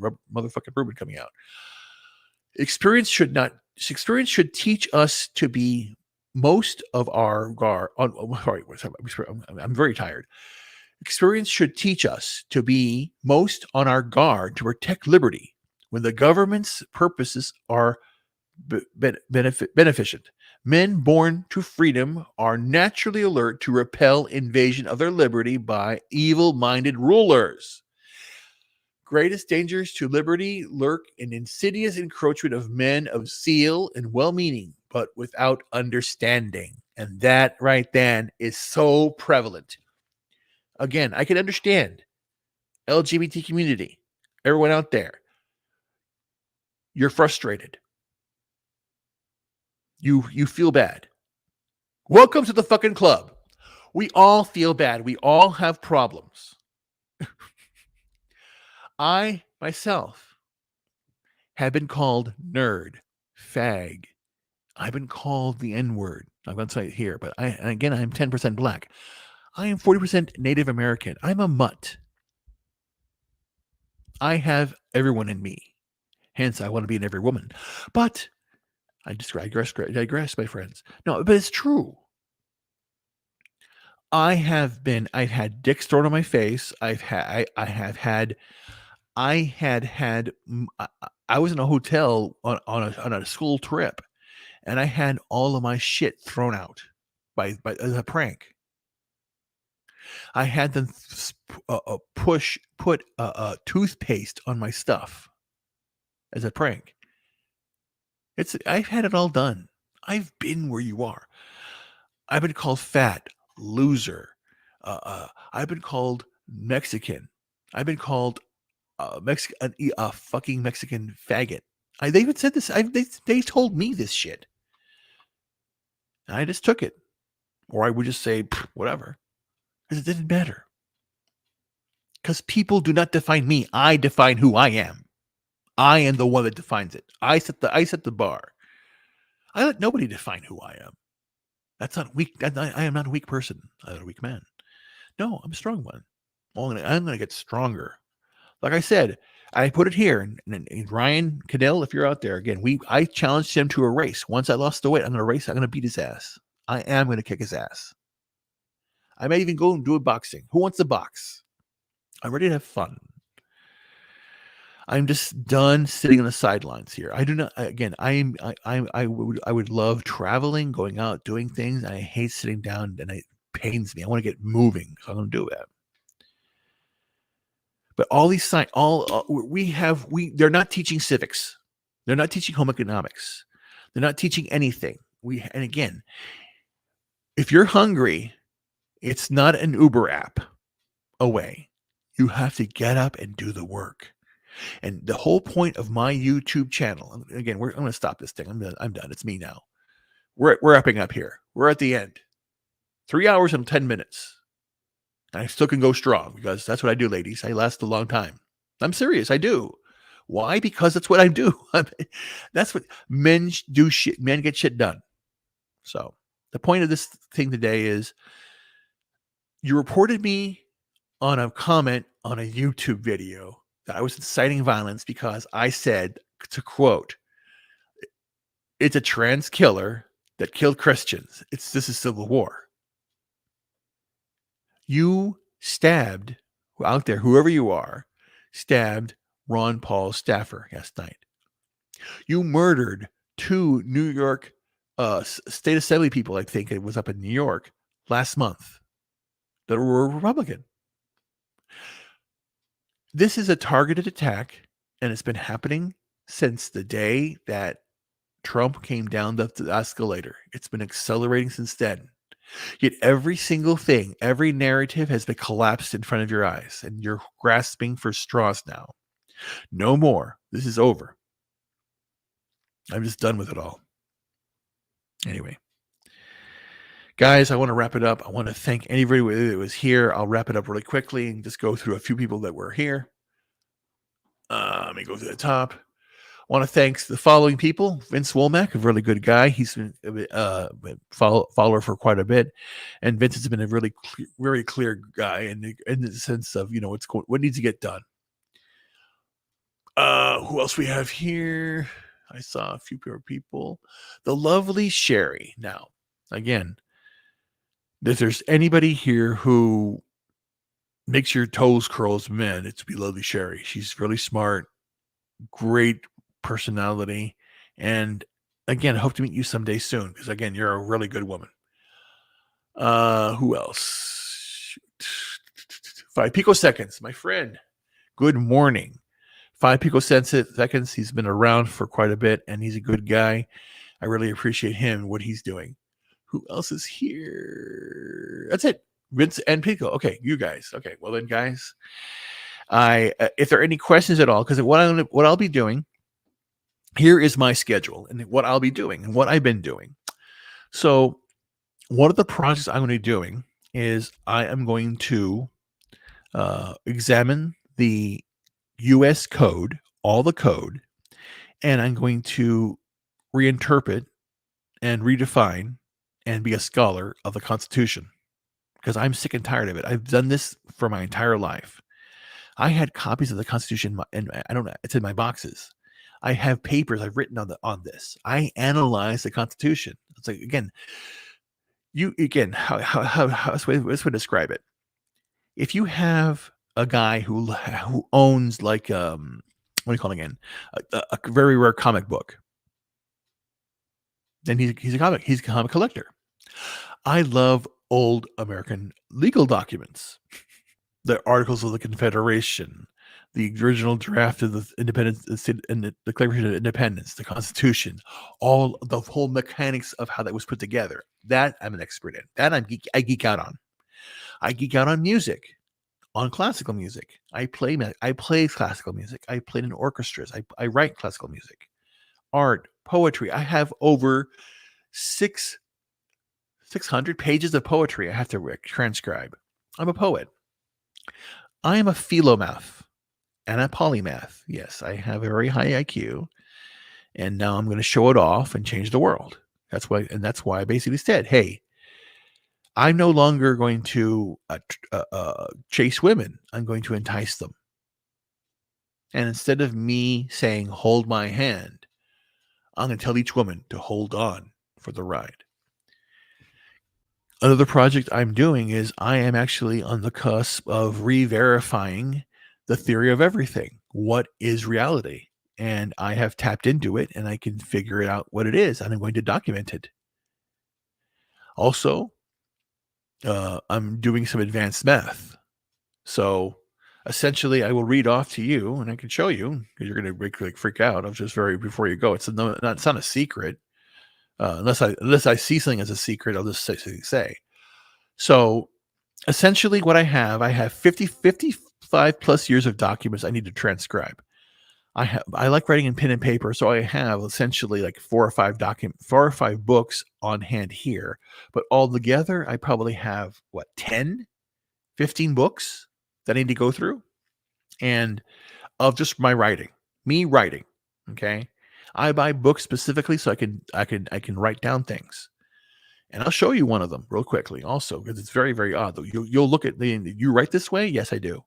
So I'm going to go to it's not even here. Yes, it is. Window. There we go. Window. Select a share. I just want a window. Oh my God. What the hell? Okay. Cancel. I got to open it up. Sorry, guys. Let me just do this real fast. It'll pay off. I swear it'll pay off. You'll like it. Okay, let's do this again. Entire screen. Share. Click. Did it share? I don't even know if it did or not. Wait, hold on. Share. There I go. Okay, cool. Cancel. Okay. I just fucked that up. He boobered it. How did he do boober it? Yeah, it is 42 actually. Just kidding. Let me try that again. Oh my God. Entire screen. Built a display. Share. Share now. Great. Okay. It worked. Okay, good. Now you can see nothing. It's nothing. Oh, it's a screen. Okay, let me go this way. Hold on. Cancel. Oh, wait, hold on. Oh my God, what's going on here? Hello, cancel. Did I screw up something here? Wait, I'm really weird. What the hell? Hello. Oh my God, my computer's not working. Stop sharing. Okay, cancel. Oh my God, what's going on? This is odd. Okay, I guess this is acting weird. Cancel. Okay. It won't close. Okay, that's weird. I don't know what happened there. Anyway, but let me go ahead. Let me just minimize this. I'll just read this out to you. Again, I don't know why that thing wouldn't share. It's at a web page. It's actually a different application. Maybe you can't share applications on YouTube. Maybe you can. I don't know. I have no idea. This is my first day here. First day in camp. Anyway, but essentially what I'm doing right now is I have several projects I'm working on. So the main one I'm doing right now is, let me get rid of this thing, delete. I don't like this thing. What is this thing? No, go away. Okay, cool. So I have YouTube projects upcoming. And I'm looking what I'm doing with YouTube is I'm looking for cross promotion aspects. The most important thing from my perspective is that we have to come up with the creators have to come up with very short 30-second videos or the graphic displays, and we have to put them in a location where we can all share from. So the fact that if I know we have sponsorships, with other things, but what about cross promotion, where hey, if you after the show catch out so and so on this channel, and you have the video that's pre-recorded, and you do that so that you have a following, so that you yourself can retain a customer throughout the entire day of the process of YouTube. That's what you need to start doing. Start thinking outside the box. Think of it as a programming director at a station, how you do these things. So that's one of the things I want to do. But there are a lot of other ones that are out there that I want to do. Stuff with the Love Doctor, because I want to have a panel. Sherry, if you're out there, or any woman out there, I want to have an all-female panel and have a discussion about men and women dynamics and all this stuff. But the main thing I want to do is I have the theory of everything. I talk about spirituality, about healthcare, about how to heal yourself, because I'm basically relaunching my site as well. That I have is called My Weight Loss Quest. And I won't put it here, but the whole idea there is I'm basically going to do the work every single day to become a better man, because that's the point. We need to do the work to become better people. And that's where we stand. So let me do this up, and let me say here one thing. So, folks, I know it's been a long time. I thought I was going to go an hour. Didn't expect to go 3.5 hours. But, it is what it is. But like I said, right now, I'm at peace. I'm calm. And I'm going to go finish eating. I'm going to go eat some food and prepare myself for the rest of the day. I am going to go out today. And I'm going to relax and know that I'm filled with love and happiness in my heart. I wanted the best for everybody here. And I want to be consistent. If you call me out, please, if I'm doing something that's against the nature of what the fellowship represents. But please do me a favor. Love each other. Take care. If you need somebody, because again, right now people are hurting, reach out to me on Facebook. I have a Facebook. I have a YouTube, Rumble.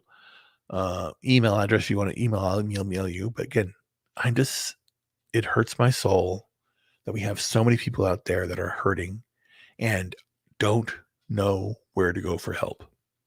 And that's a shame, because the help is here. If you need somebody, I will be there. I have to, because I've dealt with enough death already. It's time for life. It's time for a renewal. It's time to make things happen for ourselves and our families. And again, in the end, I'm not inciting violence. I'm inciting reality. The things that are happening in America right now and around the world are very disturbing to me. The idea that a news media station would not cover anything that's very local, that you conflate with others, is not it's being disingenuous. It's being dishonest. And that's what we have to change. Being dishonest in this world is causing so many problems. How can I be healthier if I'm dealing in a world of people that are lying and doing things that affect me and my soul? It hurts. And that's why, like I said, I'm going to say it here again. I was given an assignment to do for a client. I performed it.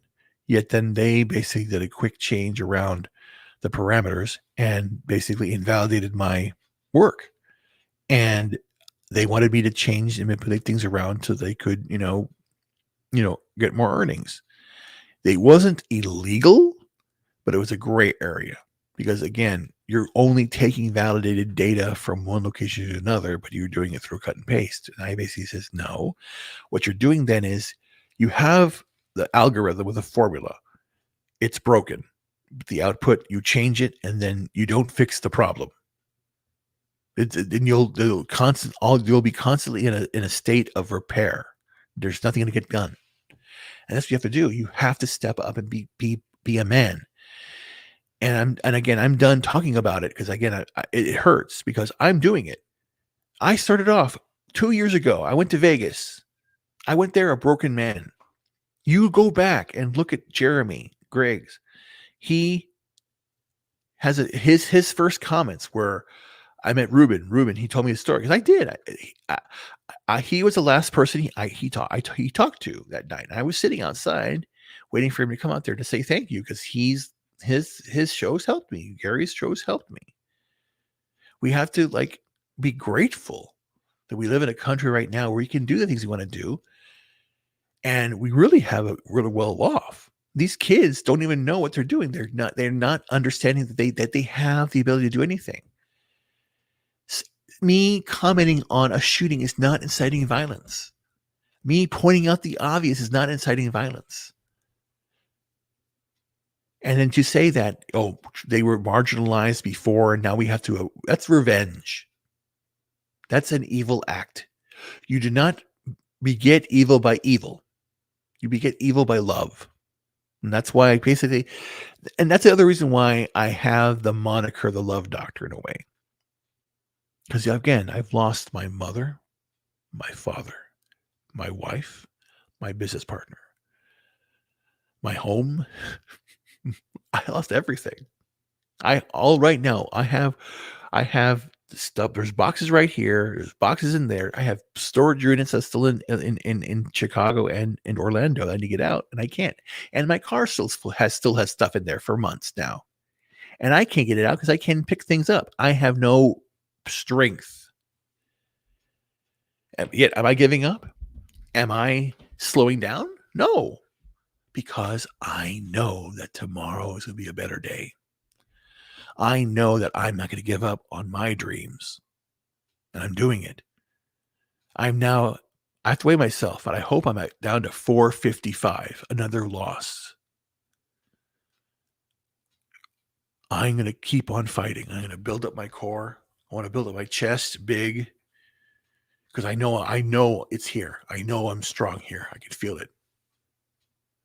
Like I was telling you before, I'm 55 years old. I don't feel 55. I feel young.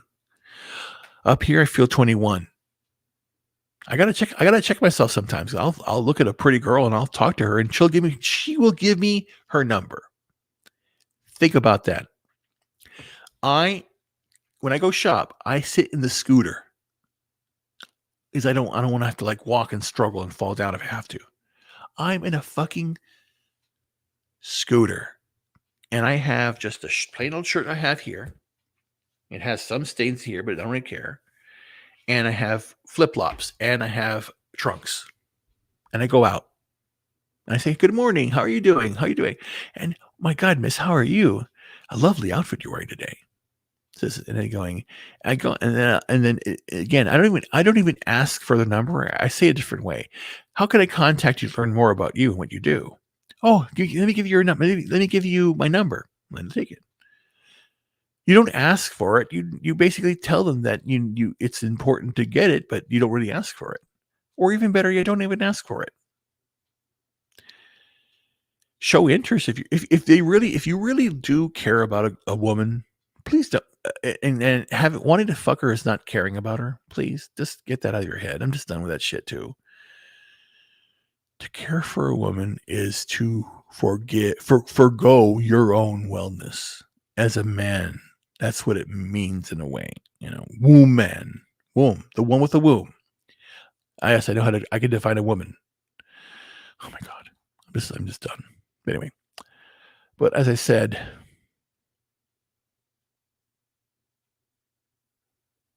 this past year has been very difficult. And I'm black now, and I'm going to do that. So here are my plans for the rest of the year.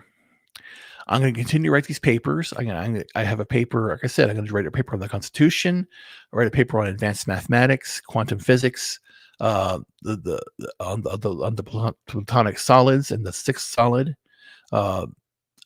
There's other economic aspects I'm going to be putting papers out on. I want to get those validated. I want them peer reviewed. So I'm really hitting hard on. I'm done. I resign my position. I'm getting a new job, or I'm going to create a new job. I don't want a job. I want to create new wealth. I'm going to do it on my own. And I'm going to shine. I'm going to put my energy into it, because I still have about 225 pounds to go. If I'm 450, I want to go down to 225. So I'm at 450. I got I got a ways to go. But if I stick to it, I can have this done by my birthday next year. I could be at my goal weight in March. 1 year ago, 1 year from now, I could be there. It's hard, to be tough, but I need to push myself. And I just got to hope that I'll get sick again. Because if I get sick, then this goes out the window again. So again, I got to make it happen. That's how it works.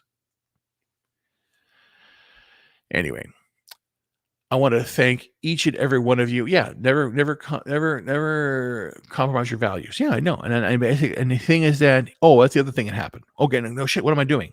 Well, this is important. Now that you brought up, Vince, so important. Yeah, the whole idea. Never compromise your moral values. Yeah. So they wanted me to change this data, right? It wasn't illegal because basically the data was there. They just wanted me to move it over manually. Move it over manually for 700 tasks? Are you shitting me? And this is not automated. There's no like macro. This is 2 different file systems. And I say, fix the transfer, fix the algorithm, make it work. No, we need the data. We have to do it now. No, you don't need the data. And that goes to the idea. When somebody says we have a deadline here, let's get it done, then that's the idiot. That's the idiot. And then the real idiot is, well, we've got to get this going. Who's this we shit, motherfucker? I'm doing all the work. You're blowing poke out of your ass. Again, don't let them do this to you. Remember something also. You're beautiful. You're worthy. You just make it happen. Never let anybody say anything bad about you or have to come to answer to me. Come to the meetup. So what's going on here is that they're giving me a payout, not a big one, or actually it is a big one, but not as big as you think it is. So essentially what I did is I calculated how much it would be paying me at the end of the month. They're doubling it. I didn't even know. I didn't ask, which is fine. I'll take the money and just keep it, but I will do a few things. But the big thing I'm going to be doing immediately, once I get paid, whichever day it is, I hope I get paid in the next, if not tomorrow, let me make sure I'm going to get paid today. If the money's there right now, then shit, get ready. I'll just let you know what's going to happen. Let's do this. 5, 4, 3, where is it? 2. And the answer is, drum roll, did I get paid? Not yet. Okay, good. Okay, not yet. So once I get paid, my plan is the following. I'll get to Chicago, get the last few things I want out of there, my papers, and then either come back or go off to Las Vegas. I would drive there. That's an idea. From here, go to Florida, go to Chicago, take care of my things, and go down to Vegas for the meetup, and then come back all the way to Orlando. Maybe it's an idea. I don't know yet. I'm just thinking about it because I want to get out and have fun and get some sun and all that stuff. So that's how it works. But anyway, guys, I want to thank each one of you for this moment. And I will be putting up my other video that I put out there before in regards to the issue in regards to what's going on in the world. But I'll say this much. And you take it as it will. I'm going to speak from my heart right now. So we are at a crossroads in America right now. The world is. In order to function, in order to soar as high as we want, we need to have 2 wings. A left, a right, a red, a blue, a black, a white. Whatever combination you have, we have to have 2.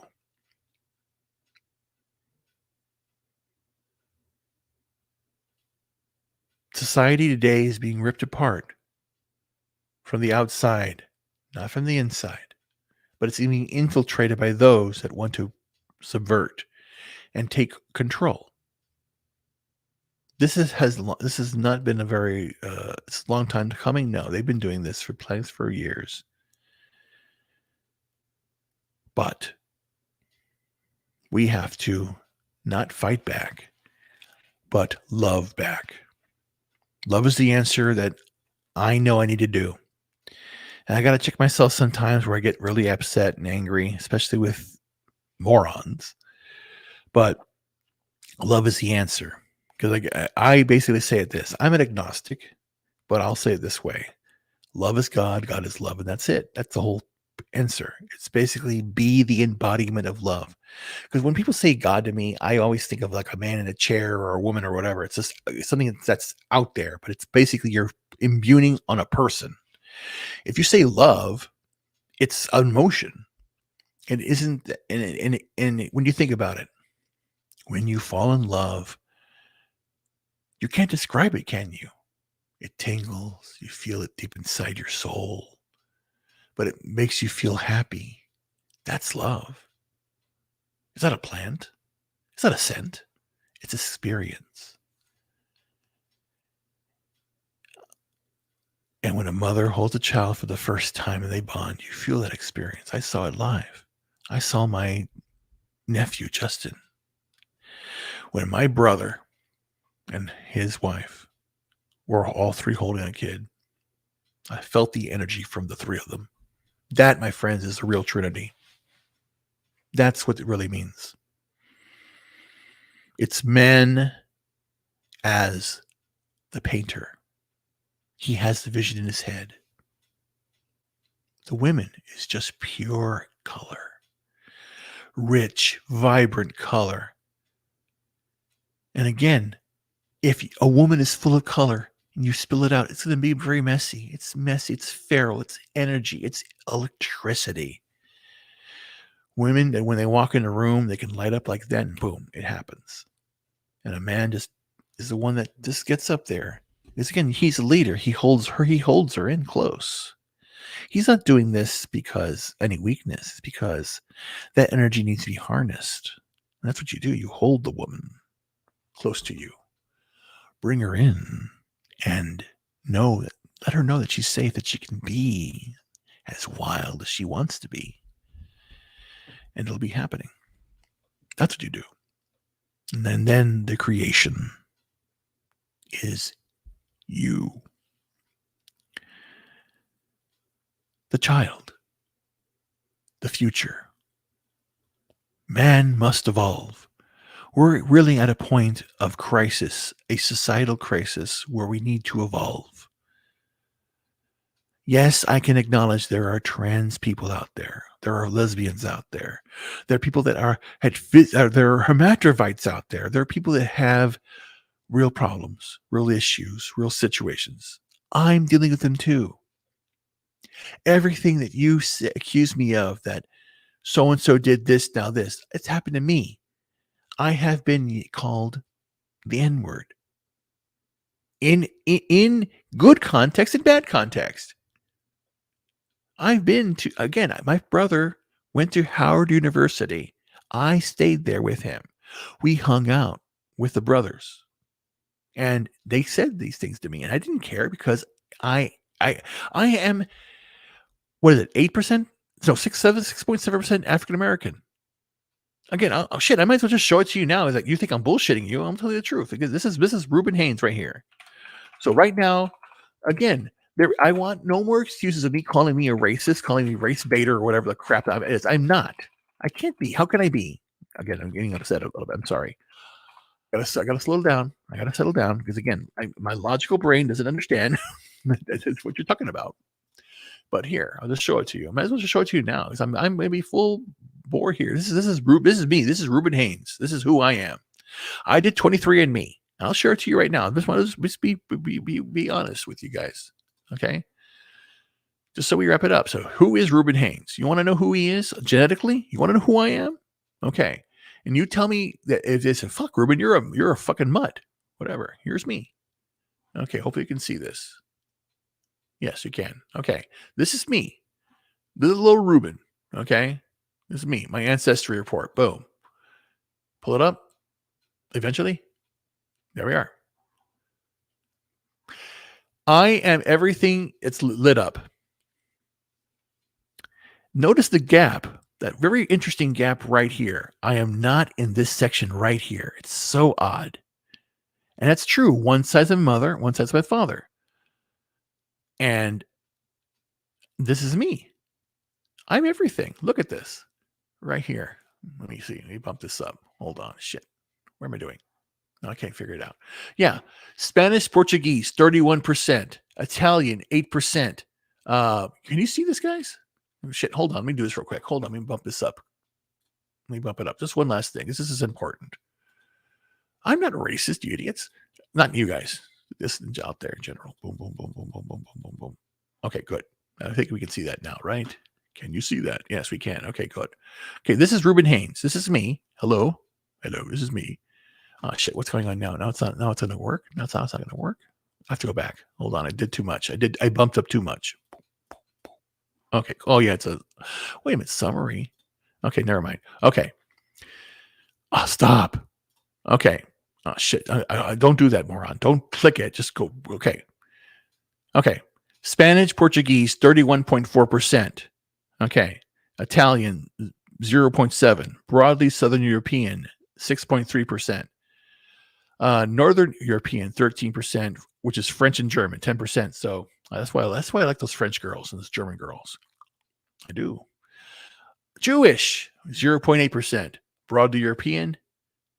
East Asian and Indigenous American, 37.3. Okay, biggest percentage, Indigenous American, 36.7. That's bigger than all of them. Okay, that's my biggest one. The next closest is Spanish. So I'm Spanish and Native American. So hence the whole idea, and I checked the DNA records, the birth records. I have records back in Mexico going back to the 1500s, 1400s. So I want to look more on that because that's there. My grandfather, my father's side, we share a birthmark and on the cheek and the butt. And they called him Red. And again, his favorite football team was the Washington Redskins because he was an Indian and he was proud. They used the Indian there. My father still has a leather jacket for the Redskins, and I hope that they didn't throw it away or burn it. Those dumbasses downstairs. I mean, down, whatever. Because it's racist. It's not. It's my heritage. It's who I am, motherfucker. Anyway, Manchurian Mongolian, 1% or 0.1. Broadly East Asian, Indigenous American, 0.5. Africa, my friend, North Africa. I'm 2% North African. I'm half 0.% Arab. I'm 0.5 Arab. I'm 0.5 Egyptian. 0.7 Western Africa, Sub-Saharan Africa, Western Africa, Senegal, Guinea. Yeah, I have. Look at this. I'm everything. And then look at this. Recent ancestry. Nuevo Leon, Mexico. That's me.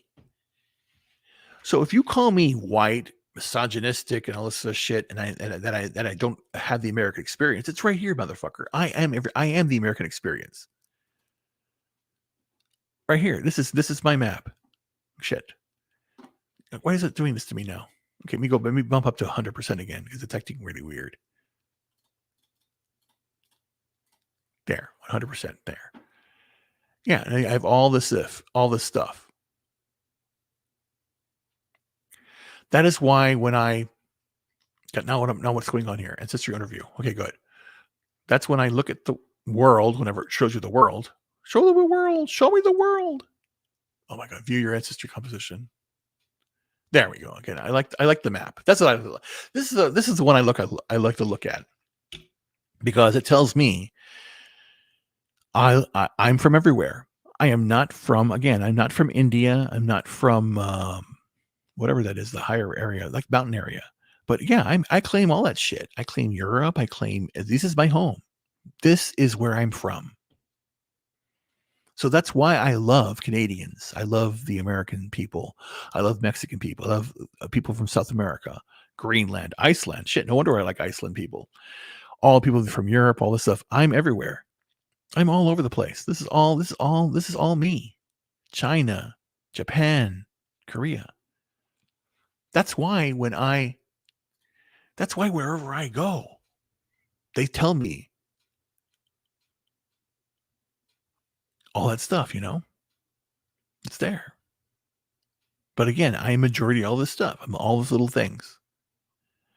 And it's been proven. You look at the again, this is just the genetic record, but then you actually look at the records themselves. You see the whole thing down the line on both sides. My mother's even more weirder in a way, where she actually has a lot of inbreeding. That's where the blood the Moors, like Othello, right there, Morocco. Spain and Morocco are so close, that's where they intermingled with my family. It's interesting. It's just fascinating stuff. But again, it proves one thing. If we sat down and we talked to each other and got to know each other face to face, yeah, it is everything. Anyway, it is this. It is basically. I didn't see the movie yet, but it is this.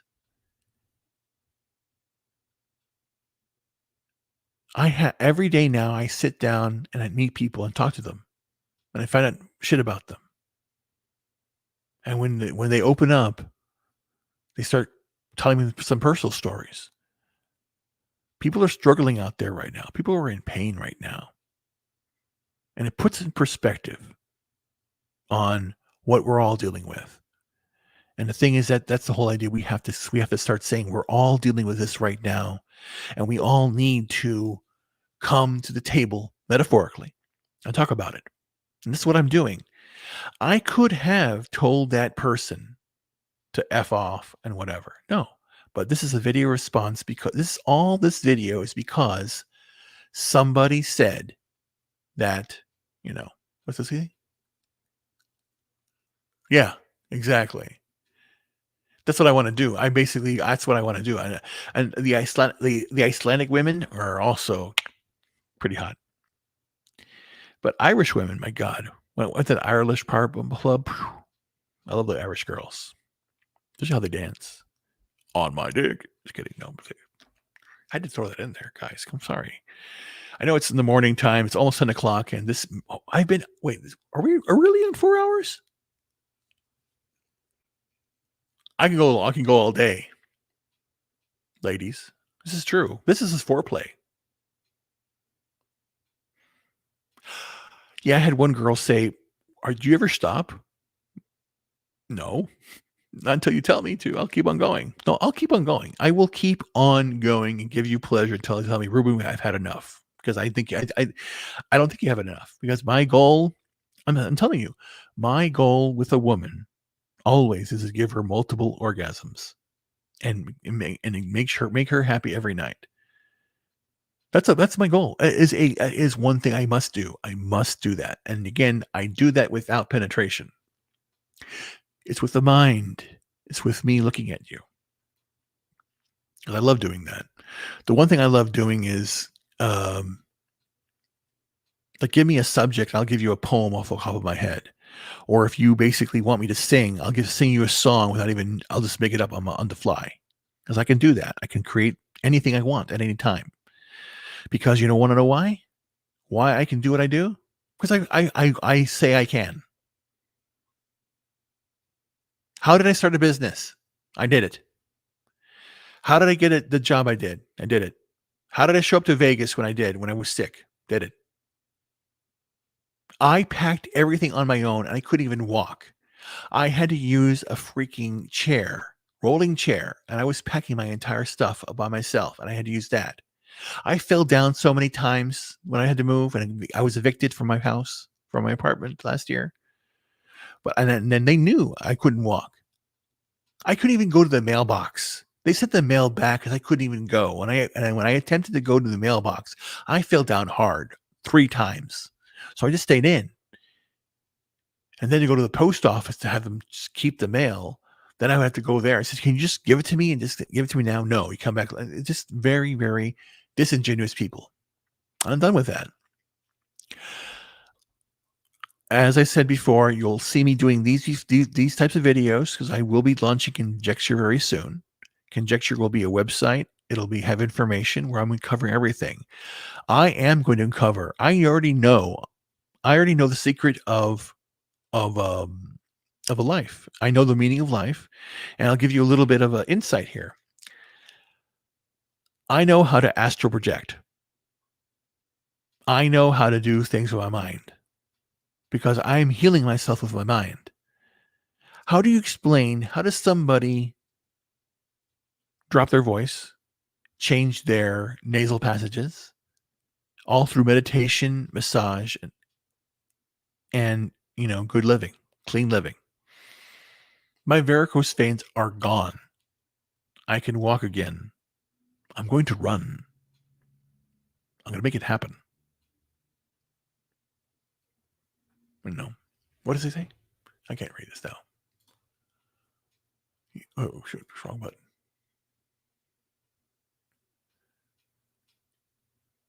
button. Quit. Yeah, no. I'll never quit. That's the whole thing. No, because again, now he's doing it again. Okay, we'll wrap up right now. I know. I'll keep on going. Yeah, it's it's 10 o'clock. I gotta eat. I gotta go eat. That's probably why I'm so weak, because I only have breakfast now. And if I'm not hungry, I'm not hungry anymore. But anyway, guys, I wanted to thank everyone who's been on here. I know I've gone too long, but again, there'll be more of these videos. I'll be launching more stuff because again, I'm going to be writing. I'm going to be putting out messages of love from beyond. I have those messages. I'm doing it on my Substack. I'm doing that. I receive messages that have to go out to the world because I've been told to spread the message of love, and that is all it is. It's not from God. It's from love. Again, I don't like the word God. And there's a very sad, not a sad truth, a very nice there's a very cold reality. Everything that the major Judeo-Christian and Islamic churches are teaching is not correct. They are teaching the gist of it is correct, but not the messenger. The messenger is man. The messenger is wrong. They're getting it all wrong. There is no salvation. There is evolution. There's you have to grow. There is no suffering. It's not about suffering. It's about growing up. And right now, we're not allowing people to grow up. We're allowing them to have perpetual childhood. And again, this will make people upset, but it's true. Gavin McInnes is right. And I agree with him. Again, grown men shouldn't be reading comic books to the extent that they do, that I've seen some do it. But again, that's on you. If you love comic books, you love gaming, and it's all your entire life, then so be it. But don't expect anybody to take you seriously. I don't. I really don't. If you play games all day long and that's all you do and you don't have nothing to show for it, I'm done. Jeremy has something to show for it. Professional gamers have something to show for it. Money, power, influence. They can take care of themselves. They don't have to worry about anything else. They're not on Twitter complaining. They're building something. Build something. Build it. And I said it before. That's what I'm going to do. I'm going to build something for the future and something that's going to count.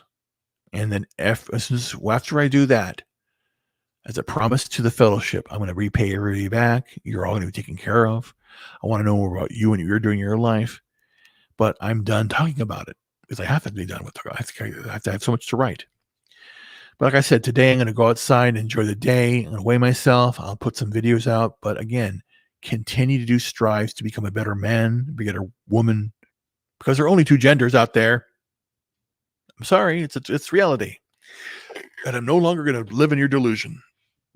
If you want to talk about it, let's talk about it. That's the whole point. I am now going to be a man that's going to walk the earth and basically talk and be a messenger of love and happiness. That is what we need to do. And Conjecture will be about that. I am going to uncover all the ancient areas. I know already. I've seen the two missing continents, Atlantis and Mu. Those are real. I have evidence now that I'm working on to prove of what the cataclysm happened to them. There wasn't just one cataclysm. It was a global cataclysm that caused two continents to collapse. Not one, two. Atlantis and Mu both collapsed in a calamity. Don't know when it happened. I'm trying to figure it out. But there's actual evidence that it did occur. I'm going to quantify that. And I am not just going to write about it. I'm going to go see it too. I'm going to go on adventures. Serpent Mount, I'm going there. Black Hills, I'm going there. Arizona, I'm going there. Mexico, I'm going there. Like I said, I'm no longer going to sit in front of a computer if I don't have to. I'm going to get out and enjoy fun, have life. Live life. Get out. Do something. Make a difference. Because the most important thing here you have to do is make your dent in the universe. Make a difference in your life. And I'm doing it now. I'm doing it. I quit my job, starting a new business, getting clients. I'm going to call this person, see about this job that pays $300,000 a year more. I'm going to take it because I want to be successful and I have a goal now. So let's wrap it up here. I will be planning on going to Vegas in April of 2023. At the end, I'm planning on going up there. I will be going to Chicago to get my things and closing out. And also, for those that are interested, I know that in May, I plan on going to Denver. There's going to be the grand opening of Casa Bonita will be there. And I would love to be there to see these guys open up a restaurant based on a show from South Park. And it'd be amazing because, again, we are now about to live lives and be happy, do things that make our difference in our lives.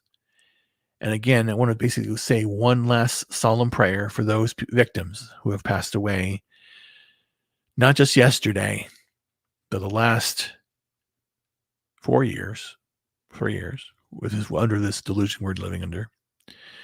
The people who have forgone medical treatment, the people who are afraid to leave their homes, the people that are mad and frustrated to others like myself, just need to calm, relax, and know that that's what they want.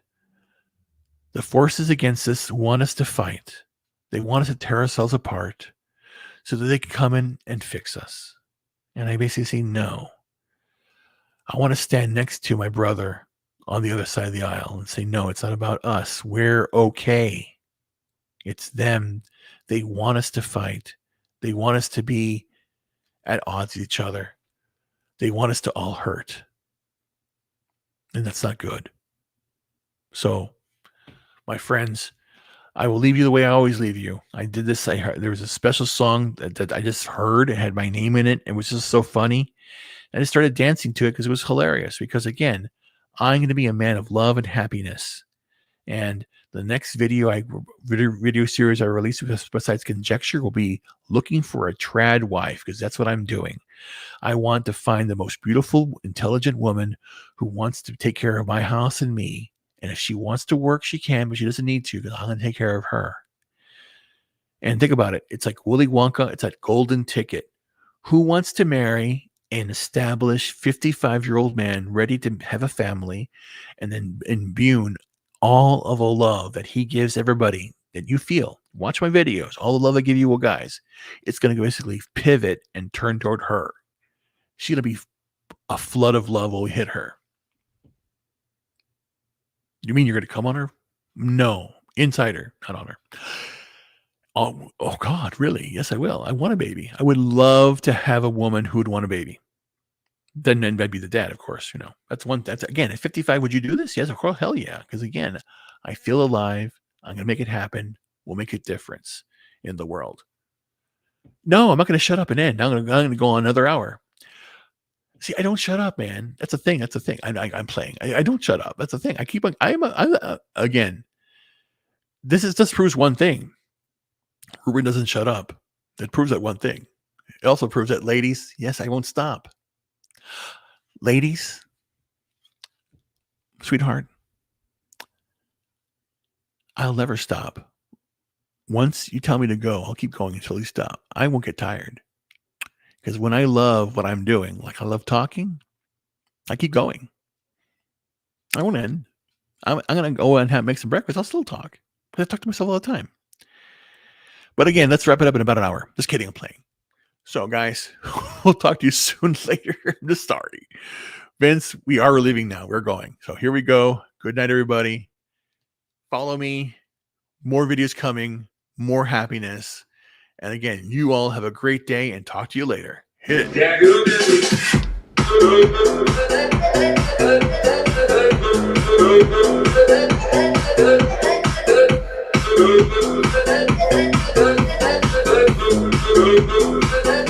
Jack up.